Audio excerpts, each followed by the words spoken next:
ਵਾਹਿਗੁਰੂ ਜੀ ਕਾ ਖਾਲਸਾ ਵਾਹਿਗੁਰੂ ਜੀ ਕੀ ਫਤਿਹ। ਗੁਰੂ ਪਿਆਰੀ ਸਾਧ ਸੰਗਤ ਜੀ, ਅੱਜ ਅਸੀਂ ਤੁਹਾਡੇ ਕੋਲ ਵੀਡੀਓ ਲੈ ਕਰਕੇ ਆਏ ਹਾਂ ਕਰਮ ਸਿਧਾਂਤ। ਕਰਮ ਕੀ ਹੈ, ਕਰਮ ਕਿੰਨੇ ਪ੍ਰਕਾਰ ਦੇ ਹੈ ਅਤੇ ਕਿਹੜੇ ਕਿਹੜੇ ਕਰਮ ਸਾਨੂੰ ਕਰਨੇ ਚਾਹੀਦੇ ਆ ਅਤੇ ਕਿਹੜੇ ਨਹੀਂ ਕਰਨੇ ਚਾਹੀਦੇ। ਸੋ ਬੜੇ ਦਿਨਾਂ ਦੇ ਕਈ ਵੀਰ ਭੈਣਾਂ ਦੇ ਸਵਾਲ ਸੀ, ਸੋ ਮੈਸੇਜ ਵੀ ਆਏ ਆ। ਸੋ ਆਓ ਵੀਡੀਓ ਸ਼ੁਰੂ ਕਰਦੇ ਹਾਂ। ਕਰਮ ਸਿਧਾਂਤ ਕੀ ਹੈ, ਕਰਮ ਕੀ ਚੀਜ਼ ਆ, ਕਿਹੜੇ ਕਰਮ ਕਰੀਏ ਕਿਹੜੇ ਕਰਮ ਨਾ ਕਰੀਏ, ਸਾਨੂੰ ਕੀ ਕਰਨਾ ਚਾਹੀਦਾ ਅਤੇ ਕੀ ਨਹੀਂ ਕਰਨਾ ਚਾਹੀਦਾ, ਕੀ ਹੈ ਕਰਮ ਫਿਲਾਸਫੀ। ਸੋ ਸਾਧ ਸੰਗਤ ਜੀ, ਮੇਰੀ ਬੇਨਤੀ ਹੈ ਕਿ ਭਾਈ ਜਿਹੜੇ ਵੀ ਅਧਿਕਾਰੀ ਜਨ ਹਨ ਉਹਨਾਂ ਨੂੰ ਬੇਨਤੀ ਹੈ ਕਿ ਭਾਈ ਵੀਡੀਓ ਨੂੰ ਪੂਰੀ ਜ਼ਰੂਰ ਸੁਣਿਓ ਅਤੇ ਵੇਖਿਓ, ਕਿਉਂਕਿ ਜਿੰਨਾ ਚਿਰ ਗੱਲ ਪੂਰੀ ਸੁਣਦੇ ਜਾਂ ਵਿਚਾਰਦੇ ਨਹੀਂ ਉਨਾ ਚਿਰ ਗੱਲ ਸਮਝ ਵਿੱਚ ਨਹੀਂ ਆਉਣੀ। ਇਸ ਵਾਸਤੇ ਜਿਹੜੀ ਆਮ ਸੰਗਤ ਹੈ, ਜਿਨ੍ਹਾਂ ਨੂੰ ਹਾਲੇ ਕੁਝ ਗਿਆਨ ਨਹੀਂ, ਉਹਨਾਂ ਦੀ ਗੱਲ ਤਾਂ ਸਮਝ ਵਿੱਚ ਨਹੀਂ ਆਏਗੀ। ਪਰ ਜਿਹੜੇ ਜਿਵੇਂ ਉੱਚ ਅਧਿਕਾਰੀ ਆ, BA MA ਦੇ ਜਿਵੇਂ ਵਿਦਿਆਰਥੀ ਹੁੰਦੇ ਸਕੂਲ ਦੇ ਵਿੱਚ, ਉਹਨਾਂ ਦੀ ਇਸ ਗੱਲ ਸਮਝ ਵਿੱਚ ਆਉਣੀ ਹੈ। ਕਿਉਂਕਿ ਜਦੋਂ ਬੰਦਾ ਕਿਸੇ ਅਵਸਥਾ ਨੂੰ ਥੋੜ੍ਹਾ ਪਹੁੰਚ ਜਾਂਦਾ, ਜਾਂ ਕਹਿ ਲਓ ਵੀ ਜਿਹਨੇ ਥੋੜ੍ਹਾ ਪੈਂਡਾ ਤੈਅ ਕਰ ਲੈਂਦਾ, ਜਿਵੇਂ ਸ਼ੁਭ ਇੱਛਾ ਸੁਵਿਚਾਰਨਾ ਤਨੂ ਮਾਨਸਾ ਸਤਵਾ ਪਤ ਅਸੰਸਕਤ ਪਦਾਰਥਾ ਭਾਵਨੀ ਅਤੇ ਤੁਰੀ ਅਵਸਥਾ, ਜਿਵੇਂ ਇਹ ਅਵਸਥਾ ਨੇ। ਸੋ ਇਸੇ ਤਰ੍ਹਾਂ ਸਾਧ ਸੰਗਤ, ਜਦੋਂ ਬੰਦਾ ਕੁਝ ਪੈਂਡਾ ਤੈਅ ਕਰ ਲੈਂਦਾ, ਫਿਰ ਉਹ ਜਿਹੜਾ ਗੰਭੀਰ ਹੋ ਜਾਂਦਾ ਕਿ ਕੇਵਲ ਗੱਲਾਂ ਨਾਲ ਗੱਲ ਨਹੀਂ ਬਣਨੀ, ਕਿਉਂਕਿ ਹੁਣ ਜਿਹੜੀ ਹੈ ਉਹ ਕਰਨੀ ਕਮਾਈ ਤੋਂ ਬਿਨਾਂ ਗੱਲ ਨਹੀਂ ਬਣਨੀ। ਸੋ ਇੱਥੇ ਜਦੋਂ ਬੰਦਾ ਪਹੁੰਚ ਜਾਂਦਾ, ਜਦੋਂ ਬੰਦੇ ਨੂੰ ਪਤਾ ਲੱਗ ਜਾਂਦਾ ਵੀ ਮੈਂ ਹੁਣ ਕੀ ਕਰਾਂ ਅਤੇ ਕੀ ਨਾ ਕਰਾਂ, ਫਿਰ ਉਹ ਬੜਾ ਸੋਚ ਸਮਝ ਕੇ ਕਦਮ ਰੱਖਦਾ ਹੈ, ਕਿਉਂਕਿ ਉਹਨੂੰ ਪਤਾ ਲੱਗ ਜਾਂਦਾ ਕਿ ਇਹ ਖੇਲ ਕੀ ਹੈ। ਅਤੇ ਜਦੋਂ ਜਿਵੇਂ ਗੁਰਬਾਣੀ ਦੀਆਂ ਤੁਕਾਂ ਨੇ, ਸਗਲ ਧਰਮ ਹੈ ਉੱਤਮ ਧਰਮ, ਕਰਮ ਕਰਤੂਤ ਕੇ ਉੱਪਰ ਕਰਮ, ਵੀ ਇਹ ਕਰਮ ਜਿਹੜੇ ਐਵੇਂ ਗੱਲਾਂ ਨਹੀਂ, ਇਹਦੀ ਵਿੱਚ ਬੜੀ ਡੂੰਘਾਈ ਹੈ ਅਤੇ ਇਹਨੂੰ ਚੰਗੀ ਤਰ੍ਹਾਂ ਸਮਝਣਾ ਵਿਚਾਰਨਾ ਚਾਹੀਦਾ। ਕਰਮਾਂ ਹੀ ਸਾਧ ਸੰਗਤ ਜੀ ਬੰਧਨ ਬਣ ਜਾਂਦੇ ਆ ਅਤੇ ਕਰਮਾਂ ਦੇ ਨਾਲ ਹੀ ਮੁਕਤੀ ਵੀ ਮਿਲਦੀ ਹੈ। ਅਤੇ ਗੁਰਬਾਣੀ ਦੇ ਵਿੱਚ ਕਈ ਪ੍ਰਕਾਰ ਦੀਆਂ ਐਸੀਆਂ ਤੁਕਾਂ, ਐਸੇ ਗੁਰਬਾਣੀ ਦੇ ਬਚਨ ਆਉਂਦੇ ਹੈ ਜਿਨ੍ਹਾਂ ਤੋਂ ਸਾਨੂੰ ਸਾਧ ਸੰਗਤ ਜੀ ਗੁਰੂ ਸਾਹਿਬ ਕਰਮਾਂ ਦੀ ਗੱਲ ਕਰਦੇ ਹੈ। ਕਰਮੀ ਕਰਮੀ ਹੋਏ ਵਿਚਾਰ ਸੱਚਾ ਆਪ ਸੱਚਾ ਦਰਬਾਰ। ਇੱਥੇ ਮਹਾਰਾਜ ਕਹਿੰਦੇ, ਪਾਤਸ਼ਾਹ ਜੀ ਗੁਰਬਾਣੀ ਅੰਦਰ ਜਿਵੇਂ ਕਥਨ ਕਰਦੇ ਆ, ਦੱਦੈ ਦੋਸ਼ ਨਾ ਦੇਉ ਕਿਸੇ ਦੋਸ਼ ਕਰਮਾਂ ਆਪਣਿਆਂ, ਜੋ ਮੈਂ ਕੀਆ ਸੋ ਮੈਂ ਪਾਇਆ, ਦੋਸ਼ ਨਾ ਦੀਜੈ ਅਵਰ ਜਾਣਾ। ਇਸੇ ਤਰ੍ਹਾਂ ਮਹਾਰਾਜ ਕਹਿੰਦੇ ਸੱਚੇ ਪਾਤਸ਼ਾਹ ਜੀ, ਨੱਕ ਨੱਥ ਖਸਮ ਹੱਥ ਕਿਰਤ ਧੱਕੇ ਦੇ, ਜਹਾਂ ਦਾਣੇ ਤਹਾਂ ਖਾਣੇ ਨਾਨਕਾ ਸੱਚ ਹੈ। ਪਾਤਸ਼ਾਹ ਜੀ ਹੋਰ ਵੀ ਗੁਰਬਾਣੀ ਅੰਦਰ ਕਥਨ ਆਉਂਦੇ ਆ ਬਚਨ, ਕਿਰਤ ਕਰਮ ਕੇ ਵਿਛੜੇ ਕਰ ਕਿਰਪਾ ਮਿਲ ਹੋ ਰਾਮ। ਸੋ ਕਰਮਾਂ ਦਾ ਬਹੁਤ ਵੱਡਾ ਸਿਧਾਂਤ ਹੈ। ਇਹਨੂੰ ਜਿਹੜਾ ਹੈ ਸਾਧ ਸੰਗਤ ਜੀ ਵਿਸਥਾਰ ਦੇ ਨਾਲ ਸਮਝਣ ਦੀ ਲੋੜ ਹੈ। ਬਹੁਤ ਹੀ ਸਰਲ ਵਿਆਖਿਆ ਦੇ ਵਿੱਚ ਆਪ ਜੀ ਨਾਲ ਵਿਚਾਰ ਕਰਾਂਗੇ ਕਿ ਕਰਮ ਕੀ ਚੀਜ਼ ਹਨ। ਸੋ ਆਓ, ਸਭ ਤੋਂ ਪਹਿਲੀ ਚੀਜ਼ ਨੂੰ ਸਮਝਣ ਦੀ ਲੋੜ ਹੈ ਕਿ ਕਰਮ ਕੀ ਚੀਜ਼ ਹਨ। ਇਹ ਕਰਮ ਕਿੰਨੇ ਪ੍ਰਕਾਰ ਦੇ ਆ। ਜਿਹੜੇ ਅਸੀਂ ਸਾਧ ਸੰਗਤ ਜੀ ਹਰ ਰੋਜ਼ ਕਰਮ ਕਰਦੇ ਹਾਂ, ਉਹਨਾਂ ਨੂੰ ਕਹਿੰਦੇ ਹਨ ਕਿਰੇਮਾਨ ਕਰਮ ਜਾਂ ਕਿਰਤ ਕਰਮ ਵੀ ਆਖਦੇ ਹਾਂ ਆਪਾਂ। ਜਿਹੜਾ ਹਰ ਰੋਜ਼ ਹੀ ਬੰਦਾ ਕਰਦਾ ਪਰ ਉਹਨੂੰ ਪਤਾ ਨਹੀਂ ਮੈਂ ਕੀ ਕਰ ਰਿਹਾ, ਭਾਵੇਂ ਕੋਈ ਚੰਗੇ ਕਰਮ ਕਰੇ ਕੋਈ ਮਾੜੇ ਕਰੇ, ਹਰ ਰੋਜ਼ ਹੀ ਹਰ ਬੰਦਾ ਹੀ ਕੋਈ ਨਾ ਕੁਝ ਕਰ ਜ਼ਰੂਰ ਰਿਹਾ ਹੈ। ਜਿੱਥੇ ਉਹ ਆਪਣੀ ਰੋਜੀ ਰੋਟੀ ਦੇ ਲਈ ਕਿਰਤ ਕਰਮ ਕਰ ਰਿਹਾ, ਕੋਈ ਦੁਕਾਨਦਾਰੀ ਕਰਦਾ, ਕੋਈ ਵਪਾਰ ਕਰਦਾ, ਕੋਈ ਹੋਰ ਕਰਮ ਕਰਦਾ, ਖੇਤੀਬਾੜੀ ਕਰਦਾ, ਪਰ ਕਰਦਾ ਕੁਛ ਹੀ, ਉਹਦੇ ਨਾਲ ਨਾਲ ਉਹ ਕੁਛ ਚੰਗੇ ਮਾੜੇ ਕਰਮ ਜ਼ਰੂਰ ਕਰਦਾ ਹੈ। ਅਤੇ ਉਹਨਾਂ ਕਰਮਾਂ ਨੂੰ ਕਹਿੰਦੇ ਹਨ ਸਾਧ ਸੰਗਤ ਜੀ ਕਿਰੇਮਾਨ ਕਰਮ ਜਾਂ ਕਿਰਤ ਕਰਮ ਵੀ ਆਖ ਸਕਦੇ ਹਾਂ। ਇਹ ਹਰ ਪ੍ਰਾਣੀ ਕਰਦਾ। ਇਸ ਤੋਂ ਜਿਹੜੇ ਦੂਜੇ ਕਰਮ ਦੂਜੇ ਨੰਬਰ 'ਤੇ ਆਉਂਦੇ ਆ ਸਾਧ ਸੰਗਤ ਜੀ, ਉਹਨਾਂ ਨੂੰ ਕਰਮ ਆਖਦੇ ਹਨ ਜਿਹੜੇ ਆ ਉਹ ਕਰਮ ਹੁੰਦੇ ਆ ਸਾਕਾਮ ਕਰਮ। ਸਾਕਾਮ ਕਰਮ ਉਹ ਹੁੰਦੇ ਆ ਜਿਹੜੇ ਪਹਿਲੇ ਤੋਂ ਦੂਜੇ ਦਰਜੇ ਦੇ ਆ, ਭਾਵ ਜਿਹੜੇ ਕੋਈ ਕਾਮਨਾ ਲੈ ਕਰਕੇ ਕਰਮ ਕੀਤੇ ਜਾਂਦੇ ਆ, ਜਿਨ੍ਹਾਂ ਨੂੰ ਅਸੀਂ ਧਾਰਮਿਕ ਕਰਮ ਵੀ ਆਖ ਸਕਦੇ ਹਾਂ। ਧਾਰਮਿਕ ਕਰਮਾਂ ਕਰਕੇ ਵੀ ਸਾਧ ਸੰਗਤ ਜੀ ਜਿਹੜਾ ਬੜਾ ਮਹੱਤਵ ਹੈ ਜੀਵਨ ਦੇ ਵਿੱਚ ਧਾਰਮਿਕ ਕਰਮਾਂ ਦਾ। ਕਈ ਕਰਮਕਾਂਡ ਵੀ ਕਹਿ ਦਿੰਦੇ। ਸੋ ਚੰਗੇ ਸ਼ੁਭ ਜਿਨ੍ਹਾਂ ਨੂੰ ਕਹਿ ਦਈਏ ਸ਼ੁਭ ਕਰਮ, ਜਿਵੇਂ ਕਿਸੇ ਇੱਛਾ ਪ੍ਰਾਪਤੀ ਲਈ, ਕਿਸੇ ਵਸਤੂ ਦੀ ਪਦਾਰਥ ਦੀ ਪ੍ਰਾਪਤੀ ਲਈ ਬੰਦਾ ਜਿਹੜਾ ਕਰਮ ਕਰਦਾ ਹੈ, ਭਾਵ ਕੋਈ ਇੱਛਾ ਰੱਖ ਕਰਕੇ, ਜਿਵੇਂ ਕੋਈ ਬਾਣੀ ਪੜ੍ਹਦਾ, ਨਾਮ ਜਪਦਾ ਹੈ, ਕੋਈ ਹੋਰ ਦਾਨ ਪੁੰਨ ਸੇਵਾ ਕਰਦਾ, ਪਰ ਉਹਦੇ ਪਿੱਛੇ ਉਹਦੀ ਕੋਈ ਨਾ ਕੋਈ ਭਾਵਨਾ ਹੁੰਦੀ ਹੈ, ਕੋਈ ਇੱਛਾ ਹੁੰਦੀ ਹੈ, ਕੋਈ ਕਾਮਨਾ ਹੁੰਦੀ, ਉਹਨਾਂ ਨੂੰ ਸਾਕਾਮ ਕਰਮ ਆਖਦੇ ਆ। ਉਹ ਕਾਮਨਾ ਤਹਿਤ ਕੀਤੇ ਜਾਣ ਜਿਹੜੇ ਕਰਮ, ਉਹ ਹਨ ਸਾਕਾਮ ਕਰਮ। ਇਹਨਾਂ ਤੋਂ ਸਾਧ ਸੰਗਤ ਜੀ ਅੱਗੇ ਆਉਂਦੇ ਹੈ ਨਿਸ਼ਕਾਮ ਕਰਮ, ਜਿਹੜੇ ਤੀਜੇ ਨੰਬਰ ਦਰਜੇ ਦੇ ਕਰਮ ਹਨ। ਇਹੀ ਸਭ ਤੋਂ ਉੱਤਮ ਅਤੇ ਸ਼੍ਰੇਸ਼ਟ ਕਰਮ ਹਨ, ਜਿਨ੍ਹਾਂ ਨੂੰ ਮਹਾਰਾਜ ਕਹਿੰਦੇ ਕਿ ਭਾਈ ਸੇਵਾ ਕਰਤ ਹੋਏ ਨਿਸ਼ਕਾਮੀ ਤਿਸ ਕੋ ਹੋਤ ਪ੍ਰਾਪਤ ਸੁਆਮੀ। ਇਹ ਸੰਸਾਰ 'ਤੇ ਆਉਣ ਦਾ ਜਿਹੜਾ ਸਾਡੇ ਜੀਵਨ ਦਾ ਮਨੋਰਥ ਹੈ, ਮਨੁੱਖਾ ਜਨਮ ਦਾ, ਉਹ ਕੀ ਹੈ ਕਿ ਇਹ ਜੀਵ ਇਸ ਸੰਸਾਰ 'ਤੇ ਆਇਆ, ਭਾਵ ਪਰਮਾਤਮਾ ਨੂੰ ਮਿਲਣ ਵਾਸਤੇ ਆਇਆ। ਭਈ ਪ੍ਰਾਪਤ ਮਾਨੁਖ ਦੇਹੁਰੀਆ ਗੋਬਿੰਦ ਮਿਲਣ ਕੀ ਇਹ ਤੇਰੀ ਬਰੀਆ। ਇਹ ਆ ਸਾਡਾ ਅਸਲੀ ਕੰਮ, ਅਸਲੀ ਕਰਮ। ਪਰ ਇਹ ਕੋਈ ਵੀ ਬੰਦਾ ਕਰਦਾ ਨਹੀਂ। ਜਿਹਦੇ 'ਤੇ ਗੁਰੂ ਦੀ ਕਿਰਪਾ ਹੋਵੇ ਅਤੇ ਫਿਰ ਸਾਧ ਸੰਗਤ ਜੀ ਉਹ ਇਸ ਗੱਲ ਨੂੰ ਸਮਝਦਾ ਅਤੇ ਫਿਰ ਉਹ ਇਸ ਤਰ੍ਹਾਂ ਦੇ ਕਰਮ ਕਰਦਾ ਹੈ। ਪਰ ਇਸ ਤੋਂ ਅਗਲਾ ਦਰਜਾ ਹੈ ਸਾਧ ਸੰਗਤ ਜੀ, ਉਹਨਾਂ ਨੂੰ ਕਹਿੰਦੇ ਆ ਨਖਿੱਧ ਕਰਮ। ਨਖਿੱਧ ਕਰਮ ਜਿਹੜਾ ਚੌਥਾ ਦਰਜਾ ਉਹ ਹੈ ਜਿਹੜਾ ਸਾਰਾ ਹੀ ਸੰਸਾਰ ਕਰਦਾ। ਜਿਵੇਂ ਕਹਿ ਲਾ ਵੀ 100 ਦੇ ਵਿੱਚੋਂ 99% ਬੰਦੇ ਜਿਹੜੇ ਆ ਉਹ ਨਖਿੱਧ ਕਰਮ ਹੀ ਕਰਦੇ। 1% ਹੀ ਕੋਈ ਜਿਹੜੇ ਆ ਚੰਗੇ ਕਰਮ ਕਰਦਾ। ਬਾਕੀ ਨਖਿੱਧ ਕਰਮ ਕਿਹਨਾਂ ਨੂੰ ਕਹਿੰਦੇ ਆ? ਜਿਨ੍ਹਾਂ ਤੋਂ ਗੁਰੂ ਰੋਕਦਾ, ਵੇਦ ਸ਼ਾਸਤਰ ਰੋਕਦੇ ਆ ਸਾਧ ਸੰਗਤ ਜੀ। ਮਤਲਬ ਜਿੰਨੇ ਵੀ ਧਾਰਮਿਕ ਗ੍ਰੰਥ ਨੇ ਉਹ ਸਾਨੂੰ ਰੋਕਦੇ ਵੀ ਆਹ ਕਰਮ ਮਾੜੇ ਭਾਈ ਨਾ ਕਰੋ, ਪਰ ਸਾਰਾ ਸੰਸਾਰ ਉਹੀ ਕਰਦਾ। ਫਿਰ ਜਦੋਂ ਅਸੀਂ ਇਹੋ ਜਿਹੇ ਮਾੜੇ ਕਰਮ ਬੰਦਾ ਕਰਦਾ ਅਤੇ ਫਿਰ ਉਹ ਕਰਮਾਂ ਕਰਕੇ ਸਾਧ ਸੰਗਤ ਜੀ ਸਾਨੂੰ ਬੰਧਨ ਪੈ ਜਾਂਦੇ। ਕਰਮ ਕਰੇ ਤਾਂ ਬੰਦਾ, ਨਹੀਂ ਕਰੇ ਤੇ ਧੰਦਾ। ਸੋ ਇਹ ਸਾਧ ਸੰਗਤ ਜੀ ਇਹ ਬੰਦਾ ਕਰਦਾ ਕੁਛ ਨਾ ਕੁਛ ਜ਼ਰੂਰ ਹੈ। ਉਹਦਾ ਕਾਰਨ ਇਹੀ ਆ ਕਿ ਨਖਿੱਧ ਕਰਮ ਉਹ ਲੋਕ ਕਰਦੇ ਆ ਜਿਹੜੇ ਗੁਰੂ ਵਾਲੇ ਨਹੀਂ ਬਣਦੇ, ਜਿਨ੍ਹਾਂ ਨੂੰ ਕੋਈ ਗਿਆਨ ਨਹੀਂ, ਜਿਹੜੇ ਆਪਣੀ ਮੱਤ ਲੈ ਕੇ ਚੱਲਦੇ ਆ। ਉਹ ਭਾਵੇਂ ਕਿਸੇ ਵੀ ਧਰਮ ਦੇ ਵਿੱਚ ਹੋਣ, ਉਹ ਫਿਰ ਮਾੜੇ ਕਰਮ ਕਰਦੇ। ਮਾੜੇ ਕਰਮਾਂ ਦਾ ਫਿਰ ਸਾਧ ਸੰਗਤ ਜੀ ਫਲ ਵੀ ਮਾੜਾ ਹੈ। ਅਤੇ ਫਿਰ ਬੰਦਾ ਜਿਹੜਾ ਹੈ ਪਛਤਾਉਂਦਾ ਵੀ ਆ। ਫਿਰ ਇਸ ਪਛਤਾਵੇ ਤੋਂ, ਆਪਣੇ ਦੁੱਖਾਂ ਪਾਪਾਂ ਤੋਂ ਖਹਿੜੇ ਛਡਾਉਣ ਦੇ ਲਈ ਫਿਰ ਬੰਦਾ ਕੀ ਕਰਦਾ? ਇੱਕ ਉਸ ਤੋਂ ਅਗਲਾ ਦਰਜਾ ਪੰਜਵਾਂ, ਉਹਨਾਂ ਨੂੰ ਕਹਿੰਦੇ ਪ੍ਰਾਸ਼ਚਿਤ ਕਰਮ।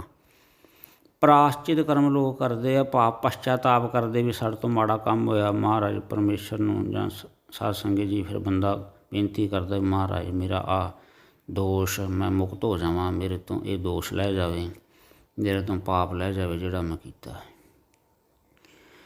ਪਰ ਸਾਧ ਸੰਗਤ ਜੀ ਇਹ ਸਾਰੇ ਕਰਮ ਜਦੋਂ ਬੰਦਾ ਕਰਦਿਆਂ ਕੀ ਹੋ ਜਾਂਦਾ ਕਿ ਬੰਦਾ ਜਿਹੜੀ ਆਪਣੀ ਜੀਵਨ ਯਾਤਰਾ ਹੈ ਉਹ ਜਿਹੜੀ ਸੰਪੂਰਨ ਕਰ ਲੈਂਦਾ ਹੈ। ਭਾਵ ਕਿ ਬੰਦੇ ਦਾ ਅੰਤਮ ਪੜਾਅ ਆ ਜਾਂਦਾ ਹੈ। ਬਾਲ ਜਵਾਨੀ ਅਰ ਬਿਰਧ ਹੋਣ ਤੀਨ ਅਵਸਥਾ ਜਾਣ। ਜਦੋਂ ਤਿੰਨਾਂ ਅਵਸਥਾ 'ਚੋਂ ਲੰਘ ਜਾਂਦਾ ਫਿਰ ਜੇ ਸਾਧ ਸੰਗਤ ਜੀ ਅਗਲੀ ਅਵਸਥਾ ਆ ਜਾਂਦੀ ਜਿਹਨੂੰ ਕਹਿੰਦੇ ਮੌਤ, ਆਖਰੀ ਪੜਾਅ। ਫਿਰ ਜਦੋਂ ਬੰਦਾ ਮਰ ਜਾਂਦਾ ਹੈ ਉਹ ਸਾਰੇ ਜੋ ਵੀ ਉਹਨੇ ਕੀਤੇ ਸੀ ਉਹ ਸੰਚਿਤ ਹੋ ਜਾਂਦੇ, ਇਕੱਠੇ ਹੋ ਜਾਂਦੇ। ਉਹ ਸਾਰੇ ਇਕੱਠੇ ਜਿਹੜੇ ਕਰਮ ਹੁੰਦੇ ਉਹ ਫਿਰ ਬੰਦਾ ਜਦੋਂ ਪ੍ਰਲੋਕ ਗਮਨ ਕਰ ਜਾਂਦਾ ਉਹ ਸਾਰੇ ਕਰਮ ਜਿਹੜੇ ਆ ਨਾਲ ਲੈ ਜਾਂਦਾ, ਨਾਲ ਚਲੇ ਜਾਂਦੇ ਆ। ਫਿਰ ਜਦੋਂ ਬੰਦਾ ਧਰਮਰਾਜ ਦੇ ਪੇਸ਼ ਹੁੰਦਾ ਅਤੇ ਸਾਧ ਸੰਗਤ ਜੀ ਉੱਥੇ ਫਿਰ ਜਿਹੜੇ ਆ ਨਾ ਕਰਮੀ ਕਰਮੀ ਹੋਏ ਵਿਚਾਰ, ਸੱਚਾ ਆਪ ਸੱਚਾ ਦਰਬਾਰ, ਉੱਥੇ ਫਿਰ ਸਾਰੇ ਕਰਮ ਬੰਦੇ ਦੇ ਜੀਵ ਦੇ ਵਾਚੇ ਜਾਂਦੇ ਆ। ਉਹ ਸਾਰੇ ਕਰਮਾਂ ਨੂੰ ਵਾਚਣ ਤੋਂ ਬਾਅਦ ਜਿਹੜੀ ਆ ਪਰੇ ਲਬਧ ਬਣਦੀ ਆ, ਜਿਹਨੂੰ ਅਸੀਂ ਕਰਮ ਕਹਿ ਦਿੰਦੇ ਜਾਂ ਕਿਸਮਤ ਕਹਿ ਦਿੰਦੇ ਹਾਂ ਜਾਂ ਲੇਖ ਕਹਿ ਦਿੰਦੇ ਜਾਂ ਭਾਗ ਕਹਿ ਦਿੰਦੇ ਆ। ਇਹ ਸਾਰੀਆਂ ਚੀਜ਼ਾਂ ਜਿਹਨੂੰ ਅਸੀਂ ਇੱਕੋ ਹੀ ਚੀਜ਼ ਦਾ ਨਾਂ ਹੈ, ਇਹ ਨਾਮ ਵੱਖ ਵੱਖ ਨੇ, ਪਰ ਇਹਨਾਂ ਤੋਂ ਬਾਅਦ ਫਿਰ ਉਹ ਪਰੇ ਲਬਧ ਬਣ ਜਾਂਦੀ ਹੈ। ਉਹ ਫਿਰ ਜਿਹੜੀ ਪਰੇ ਲਬਧ ਬਣ ਜਾਂਦੀ ਹੈ ਉਹ ਮਿਟਦੀ ਨਹੀਂ, ਨਾ ਉਹਨੂੰ ਕੋਈ ਮਿਟਾ ਸਕਦਾ। ਇਸੇ ਕਰਕੇ ਜਿਹੜੇ ਪੁਰਾਤਨ ਮਹਾਂਪੁਰਸ਼ ਆਉਂਦੇ ਆ ਇਹ ਗੱਲ ਨੂੰ ਕਿ ਭੋਗੇ ਬਿਨ ਭਾਗੇ ਨਹੀਂ, ਕਰਮ ਗਤੀ ਬਲਵਾਨ। ਫਿਰ ਸਾਧ ਸੰਗਤ ਜੀ ਉਹਦਾ ਕੁਝ ਨਹੀਂ ਹੋ ਸਕਦਾ।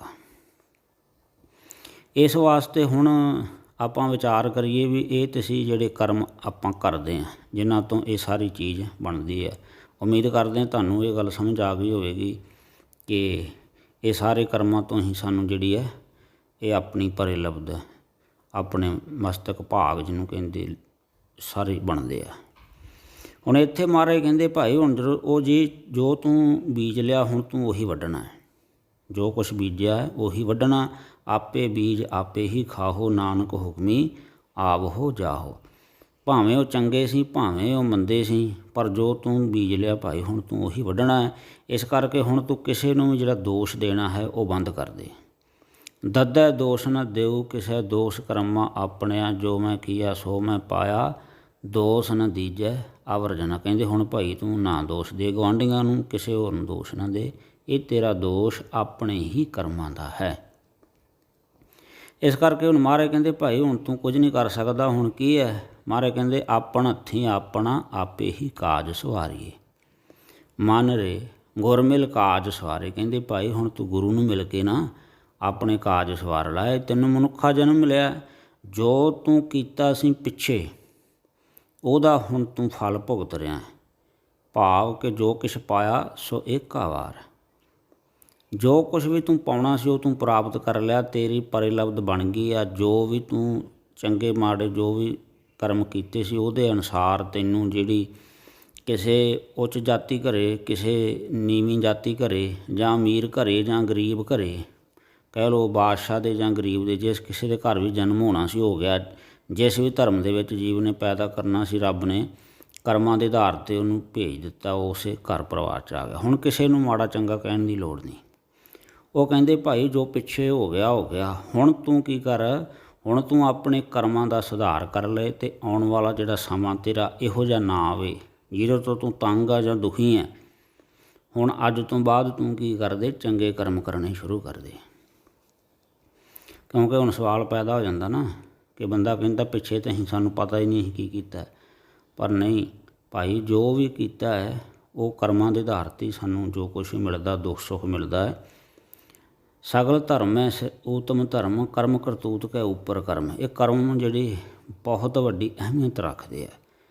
ਕਰਮ ਤਾਂ ਕੇਵਲ ਸਰੀਰ ਸਾਡਾ ਕਰਮਿੰਦਿਆਂ ਦੁਆਰਾ ਕਰਮ ਕਰਦਾ ਹੈ, ਪਰ ਇਹਦੇ ਪਿੱਛੇ ਜਿਹੜੀ ਸ਼ਕਤੀ ਕੰਮ ਕਰਦੀ ਸਾਧ ਸੰਗਤ ਜੀ, ਉਸ ਸ਼ਕਤੀ ਨੂੰ ਸਮਝਣ ਦੀ ਲੋੜ ਹੈ। ਉਹ ਸ਼ਕਤੀ ਹੈ ਸਾਡਾ ਮਨ। ਇਹੋ ਮਨ ਸ਼ਕਤੀ ਇਹੋ ਮਨ ਸੀਓ, ਇਹੋ ਮਨ ਪੰਚ ਤੱਤ ਕੋ ਜੀਓ। ਇਹੋ ਮਨ ਕਰਮਾ ਇਹੋ ਮਨ ਧਰਮਾ, ਇਹੋ ਮਨ ਪੰਚ ਤੱਤ ਤੇ ਜਨਮਾ। ਕੋਈ ਇਸ ਮਨ ਕੋ ਖੋਜੋ ਭਾਈ, ਤਨ ਛੂਟੇ ਮਨ ਕਹਾਂ ਸਮਾਈ। ਸੋ ਸਾਧ ਸੰਗਤ ਜੀ ਇਹ ਜਿਹੜੇ ਮਨ ਤੋਂ ਭਾਵ ਆ ਸਾਡੇ ਅੰਦਰ ਜਿਹੜੇ ਫੁਰਨੇ, ਸੰਕਲਪ, ਵਿਕਲਪ, ਖਿਆਲ, ਵਿਚਾਰ, ਜੋ ਵੀ ਕਿਸੇ ਦੇ ਕੋਲ ਜੈਸੀ ਮੱਤ ਹੈ ਉਹਦੇ ਅਨੁਸਾਰ ਉਹ ਕਰਮ ਕਰਦਾ ਹੈ। ਉਹਨੂੰ ਨਹੀਂ ਪਤਾ ਕਿ ਚੰਗੇ ਆ ਜਾਂ ਮਾੜੇ ਆ। ਇਸ ਕਰਕੇ ਮਹਾਰਾਜ ਕਹਿੰਦੇ ਭਾਈ ਤੂੰ ਗੁਰੂ ਦੀ ਮੱਤ ਨੂੰ ਧਾਰਨਾ ਕਰ ਮਨ। ਇਸ ਕਰਕੇ ਮਹਾਰਾਜ ਕਹਿੰਦੇ ਭਾਈ ਗੁਰੂ ਧਾਰਨਾ ਕਰ।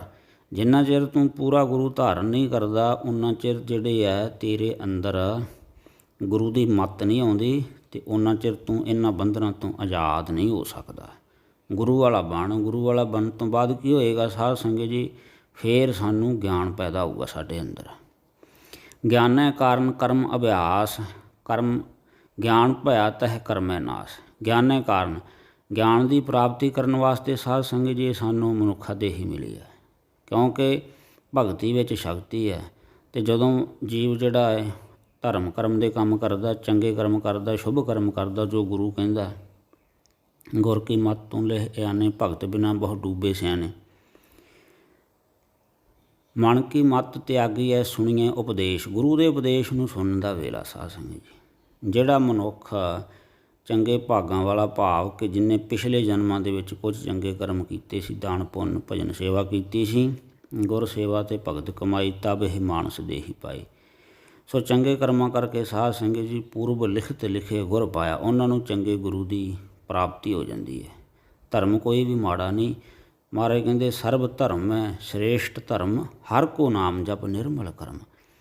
ਸਭ ਤੋਂ ਵੱਡਾ ਜਿਹੜਾ ਉੱਤਮ ਗਿਆਨ ਇਹੀ ਹੈ। ਸਭ ਤੋਂ ਵੱਡਾ ਜੇ ਕਹੀਏ ਵੀ ਅੱਜ ਕੱਲ੍ਹ ਪੜ੍ਹੀ ਲਿਖੀ ਦੁਨੀਆ ਵੀ ਸਭ ਤੋਂ ਸ੍ਰੇਸ਼ਟ ਧਰਮ ਕਿਹੜਾ, ਇਨਸਾਨੀਅਤ ਧਰਮ। ਅਤੇ ਇਨਸਾਨੀਅਤ ਧਰਮ ਜਿਹੜਾ ਸਭ ਤੋਂ ਵੱਡਾ ਉਹੀ ਹੈ ਜਿਹੜਾ ਬੰਦਾ ਚੰਗੇ ਕਰਮ ਕਰਦਾ, ਕਿਸੇ ਨੂੰ ਦੁੱਖ ਨਹੀਂ ਦਿੰਦਾ, ਪਰਮਾਤਮਾ ਦੇ ਹੁਕਮ ਉਹਦੀ ਰਜ਼ਾ ਦੇ ਵਿੱਚ ਰਹਿੰਦਾ। ਸੋ ਸਾਧ ਸੰਗਤ ਜੀ ਫਿਰ ਹੁਣ ਸਾਨੂੰ ਕੀ ਕਰਨਾ ਚਾਹੀਦਾ? ਹੁਣ ਧਿਆਨ ਨਾਲ ਸਮਝਣਾ ਇਸ ਗੱਲ ਨੂੰ। ਇਹ ਕਰਮ ਕਰਨ ਤੋਂ ਪਹਿਲਾਂ ਸਾਧ ਸੰਗਤ ਜੀ ਜਿਹੜੀ ਚੀਜ਼ ਸਮਝਣ ਵਾਲੀ ਹੈ ਉਹ ਹੈ ਰੱਬ ਦਾ ਕਾਨੂੰਨ। ਰੱਬ ਦਾ ਕਾਨੂੰਨ ਕੀ ਹੈ ਸਾਧ ਸੰਗਤ? ਜਿਵੇਂ ਜਿਸ ਅਸੀਂ ਦੇਸ਼ ਦੇ ਵਿੱਚ ਦੁਨੀਆ ਦੇ ਵਿੱਚ ਰਹਿੰਦੇ ਹਾਂ, ਉੱਥੋਂ ਦਾ ਇੱਕ ਸੰਵਿਧਾਨ ਆ, ਉਹ ਇੱਕ ਕਾਨੂੰਨ ਹੈ, ਅਤੇ ਸਾਰਾ ਸਮਾਜ ਜਿਹੜਾ ਉਸ ਕਾਨੂੰਨ ਦੇ ਵਿੱਚ ਰਹਿੰਦਾ, ਉਹਦੀ ਉਲੰਘਣਾ ਨਹੀਂ ਕੋਈ ਵੀ ਕਰਦਾ। ਜਿਵੇਂ ਕਾਨੂੰਨ ਬਣਿਆ, ਸੰਵਿਧਾਨ ਬਣਿਆ, ਸਾਡੇ ਸਮਾਜ ਦੇ ਵਿੱਚ ਜਿਹੜੀਆਂ ਬੁਰਾਈਆਂ ਨੂੰ ਰੋਕਣ ਵਾਸਤੇ ਕਾਨੂੰਨ ਬਣੇ ਹੋਏ ਆ। ਜਿਵੇਂ ਅਸੀਂ ਕਹਿ ਲਓ ਵੀ ਬਾਜ਼ਾਰ ਦੇ ਵਿੱਚ ਜਿਵੇਂ ਲਿਖਿਆ ਹੁੰਦਾ ਵੀ ਇੱਥੇ ਨੋ ਐਂਟਰੀ ਆ ਭਾਈ, ਕਿਸੇ ਨੇ ਵੀ ਨਹੀਂ ਜਾਣਾ।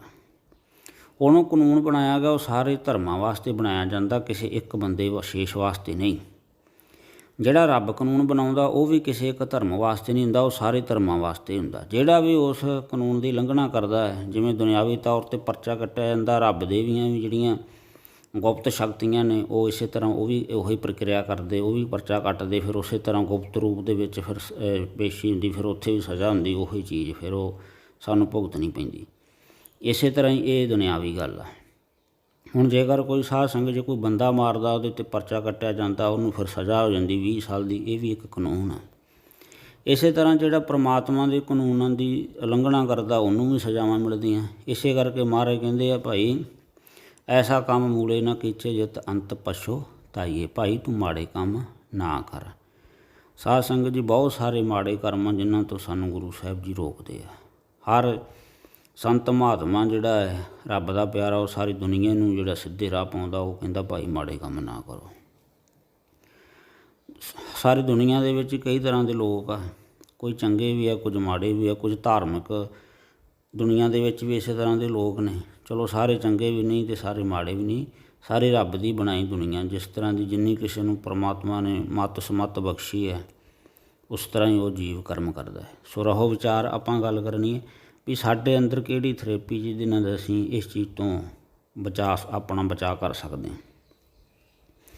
ਸਭ ਤੋਂ ਵੱਡੀ ਚੀਜ਼ ਹੈ ਸਾਧ ਸੰਗਤ ਜੀ ਜਿਹੜੀ ਹੈ ਉਹ ਕੀ ਹੈ ਕਿ ਸਭ ਤੋਂ ਵੱਡੀ ਚੀਜ਼ ਜਿਹੜੀ ਹੈ ਉਹ ਹੈ ਬੰਦੇ ਦੀ ਸੋਚ ਅਤੇ ਵਿਚਾਰ।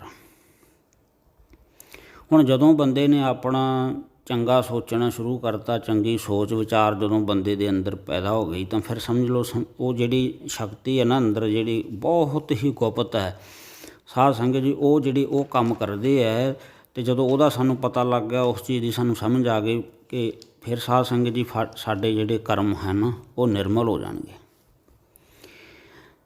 ਸਭ ਤੋਂ ਵੱਡੀ ਚੀਜ਼ ਕੀ ਆ? ਮਹਾਰਾਜ ਕਹਿੰਦੇ ਵੀ ਗਿਆਨ ਕਾ ਬੱਧਾ ਮਨ ਰਹੇ, ਗੁਰ ਬਿਨ ਗਿਆਨ ਨਾ ਹੋਏ।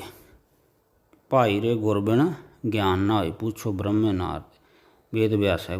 ਗੁਰੂ ਤੋਂ ਬਿਨਾਂ ਸਾਧ ਸੰਗਤ ਜੀ ਭਵ ਸਾਗਰ ਨਹੀਂ ਲੰਘ ਸਕਦਾ, ਅਤੇ ਗੁਰੂ ਤੋਂ ਬਿਨਾਂ ਗਿਆਨ ਨਹੀਂ ਹੋ ਸਕਦਾ, ਅਤੇ ਗਿਆਨ ਤੋਂ ਬਿਨਾਂ ਜੀਵ ਜਿਹੜਾ ਉਹ ਤਰ ਨਹੀਂ ਸਕਦਾ। ਜਿਵੇਂ ਡਰਾਈਵਰ ਗੱਡੀ ਚਲਾਉਂਦਾ, ਉਹਦੇ ਵਿੱਚ ਬ੍ਰੇਕਾਂ ਲੱਗੀਆਂ ਹੁੰਦੀਆਂ, ਕਲੱਚ ਆ, ਬ੍ਰੇਕ ਆ, ਗੇਅਰ ਆ, ਸਪੀਡ ਆ, ਹਰ ਚੀਜ਼ ਦਾ ਕੰਟਰੋਲ ਹੈ। ਪਰ ਗੱਡੀ ਚਲਾਉਣ ਤੋਂ ਪਹਿਲਾਂ ਜਿਹੜਾ ਡਰਾਈਵਰ ਆ ਉਹਨੂੰ ਗਿਆਨ ਹੋਣਾ ਚਾਹੀਦਾ ਕਿ ਭਾਈ ਗੱਡੀ ਚਲਾਉਣੀ ਕਿਵੇਂ ਆ। ਜੇਕਰ ਡਰਾਈਵਰ ਨੂੰ ਗਿਆਨ ਨਹੀਂ, ਸੋਝੀ ਨਹੀਂ, ਤਜਰਬਾ ਨਹੀਂ, ਅਤੇ ਸਾਧ ਸੰਗਤ ਜਦੋਂ ਵੀ ਓਵਰ ਸਪੀਡ ਹੋ ਗਈ ਤਾਂ ਫਿਰ ਉਹਦਾ ਨੁਕਸਾਨ ਹੋਊਗਾ, ਕਿਉਂਕਿ ਉਹਦੀ ਗੱਡੀ ਕੰਟਰੋਲ 'ਚੋਂ ਬਾਹਰ ਚਲੀ ਜਾਏਗੀ। ਇਸੇ ਤਰ੍ਹਾਂ ਜਿਹੜਾ ਸਾਡੀ ਸਰੀਰ ਰੂਪੀ ਗੱਡੀ ਆ, ਇਹਦਾ ਮਨ ਰੂਪੀ ਡਰਾਈਵਰ ਆ। ਜਿਹੜਾ ਮਨ ਆ ਸਾਡਾ ਉਹ ਹੈ ਇਹਦਾ ਡਰਾਈਵਰ, ਉਹ ਇਹਨੂੰ ਚਲਾਉਣ ਵਾਲਾ ਹੈ। ਮਨ ਤੋਂ ਭਾਵ ਕਿ ਸਾਡੀ ਬੋਡੀ ਨੂੰ, ਇਸ ਸੂਲ ਸਰੀਰ ਨੂੰ ਜਿਹੜਾ ਹੈ ਸੂਖਸ਼ਮ ਸਰੀਰ ਚਲਾ ਰਿਹਾ, ਜਿਹਨੂੰ ਅਸੀਂ ਮਨ ਆਖਦੇ, ਉਹ ਡਰਾਈਵਰ ਆ। ਉਹਦੇ ਅੰਦਰ ਜਿਹੋ ਜਿਹੀ ਸੋਚ ਵਿਚਾਰ ਆ, ਉਹਨੇ ਉਹੋ ਜਿਹੇ ਕਰਮ ਕਰਨੇ ਆ, ਅਤੇ ਉਹੋ ਜਿਹਾ ਫਿਰ ਸਾਨੂੰ ਫਲ ਮਿਲਣਾ। ਇਸ ਕਰਕੇ ਸਭ ਤੋਂ ਪਹਿਲਾਂ ਜ਼ਰੂਰੀ ਚੀਜ਼ ਕਿਹੜੀ ਆ? ਵੀ ਗੁਰੂ ਵਾਲੇ ਬਣਨਾ। ਇਸੇ ਕਰਕੇ ਮਹਾਰਾਜ ਕਹਿੰਦੇ ਗੁਰ ਬਿਨ ਘੋਰ ਅੰਧਾਰ, ਗੁਰੂ ਬਿਨ ਸਮਝ ਨਾ ਆਵੇ। ਗੁਰ ਬਿਨ ਸੁਰਤ ਨਾ ਸਿੱਧ, ਗੁਰੂ ਬਿਨ ਮੁਕਤ ਨਾ ਪਾਵੇ। ਗੁਰ ਘਰ ਸੱਚ ਵਿਚਾਰ, ਗੁਰੂ ਘਰ ਰੇ ਮਨ ਮੇਰੇ। ਇਹ ਚੀਜ਼ ਵਿਚਾਰਨ ਵਾਲੀ ਹੈ ਸਾਧ ਸੰਗਤ ਜੀ ਕਿ ਗੁਰੂ ਤੋਂ ਬਿਨਾਂ ਗੱਲ ਨਹੀਂ ਬਣਨੀ। ਜਦੋਂ ਅਸੀਂ ਗੁਰੂ ਧਾਰਨ ਕਰ ਲਿਆ, ਗੁਰੂ ਸਾਨੂੰ ਫਿਰ ਗਿਆਨ ਦਿੰਦਾ ਹੈ। ਉਹ ਗਿਆਨ ਦੀ ਵਰਤੋਂ ਕਰਕੇ ਫਿਰ ਸਾਧ ਸੰਗਤ ਜਿਹਨੂੰ ਅਸੀਂ ਮੱਤ ਕਹਿੰਦੇ, ਅਕਲ ਕਹਿੰਦੇ ਹਾਂ, ਫਿਰ ਅਸੀਂ ਸ਼ੁਭ ਕਰਮ ਕਰਾਂਗੇ। ਅਤੇ ਜਦੋਂ ਅਸੀਂ ਸ਼ੁਭ ਕਰਮ ਕਰਨੇ ਸ਼ੁਰੂ ਕਰਤੇ, ਉਹਦਾ ਫਲ ਵੀ ਚੰਗਾ ਹੀ ਹੋਵੇਗਾ। ਇਹ ਤੁਸੀਂ ਸਾਧ ਸੰਗਤ ਜੀ ਇੱਕ ਗੁਰਬਾਣੀ ਦੀ ਸਿਧਾਂਤਕ ਵਿਚਾਰ। ਹੁਣ ਥੋੜ੍ਹੀ ਜਿਹੀ ਆਪਾਂ ਇਤਿਹਾਸਕ ਜਿਹੜੀ ਆ ਉਹ ਵਿੱਚ ਇੱਕ ਦੋ ਸਾਖੀਆਂ ਹੀ ਸਮਝਣੀਆਂ ਸਾਧ ਸੰਗਤ ਜੀ, ਕਿ ਕਈ ਬੰਦੇ ਇਹ ਗੱਲ ਕਹਿ ਦਿੰਦੇ ਆ ਕਿ ਜੋ ਕਰਮਾਂ ਦੇ ਵਿੱਚ ਲਿਖਿਆ ਹੈ ਵੀ ਉਹੀ ਹੁੰਦਾ ਹੈ। ਇਹ ਗੱਲ ਵੀ ਸੱਚ ਆ ਕਿ ਜੋ ਸਾਡੀ ਪਰੇ ਲੱਭਦਾ ਉਹਨੂੰ ਕੋਈ ਮਿਟਾ ਨਹੀਂ ਸਕਦਾ। ਗੁਰਬਾਣੀ ਵੀ ਕਹਿੰਦੀ ਲੇਖ ਨ ਮਿਟੈ ਹੇ ਸਖੀ ਜੋ ਲਿਖਿਆ ਕਰਤਾਰ। ਜਦੋਂ ਮੰਡੀ ਦਾ ਰਾਜਾ ਸਤਿਗੁਰੂ ਅਰਜਨ ਦੇਵ ਜੀ ਮਹਾਰਾਜ ਕੋਲ ਆਇਆ ਸੀ, ਉਹਨਾਂ ਨੇ ਜਦੋਂ ਇਹ ਬਾਣੀ ਦੀ ਤੁਕ ਸਰਵਣ ਕੀਤੀ ਤਾਂ ਉਹਨੇ ਵੀ ਇਹ ਗੱਲ ਆਖੀ ਕਿ ਮਹਾਰਾਜ ਜੇਕਰ ਕਰਮ ਜਿਹੜੇ ਉਹ ਬਦਲ ਨਹੀਂ ਸਕਦੇ ਜੋ ਲਿਖਿਆ ਵਾਹਿਗੁਰੂ ਨੇ, ਅਤੇ ਫਿਰ ਨਾਮ ਜਪਣ ਦਾ ਜਾਂ ਗੁਰੂ ਦੇ ਦਰਸ਼ਨ ਕਰਨ ਦਾ, ਇਹ ਬਾਣੀ ਪੜ੍ਹਨ ਦਾ ਕੀ ਫਾਇਦਾ, ਕੀ ਲਾਭ ਆ। ਅਤੇ ਉੱਥੇ ਮਹਾਰਾਜ ਨੇ ਇਹ ਗੱਲ ਕਹੀ ਸੀ ਕਿ ਭਾਈ ਗੁਰੂ ਸਮਰੱਥ ਹੋਣਾ ਚਾਹੀਦਾ। ਜੇ ਗੁਰੂ ਚਾਹਵੇ ਤਾਂ ਉਹ ਸਭ ਕੁਝ ਕਰ ਸਕਦਾ ਹੈ। ਉਹ ਪਰਮਾਤਮਾ ਦੀ ਵੀ ਰੱਖ ਸਕਦਾ ਹੈ ਅਤੇ ਉਹ ਲੇਖ ਵੀ ਭੁਗਤਾ ਸਕਦਾ, ਉਹਦੇ ਕੋਲ ਪਾਵਰ ਹੈ। ਅਤੇ ਉਹਨੇ ਕਿਹਾ ਮਹਾਰਾਜ ਮੇਰੀਆਂ ਗੱਲਾਂ, ਤੁਹਾਡੀਆਂ ਗੱਲਾਂ ਮੇਰੀ ਸਮਝ 'ਚੋਂ ਬਾਹਰ ਹੈ।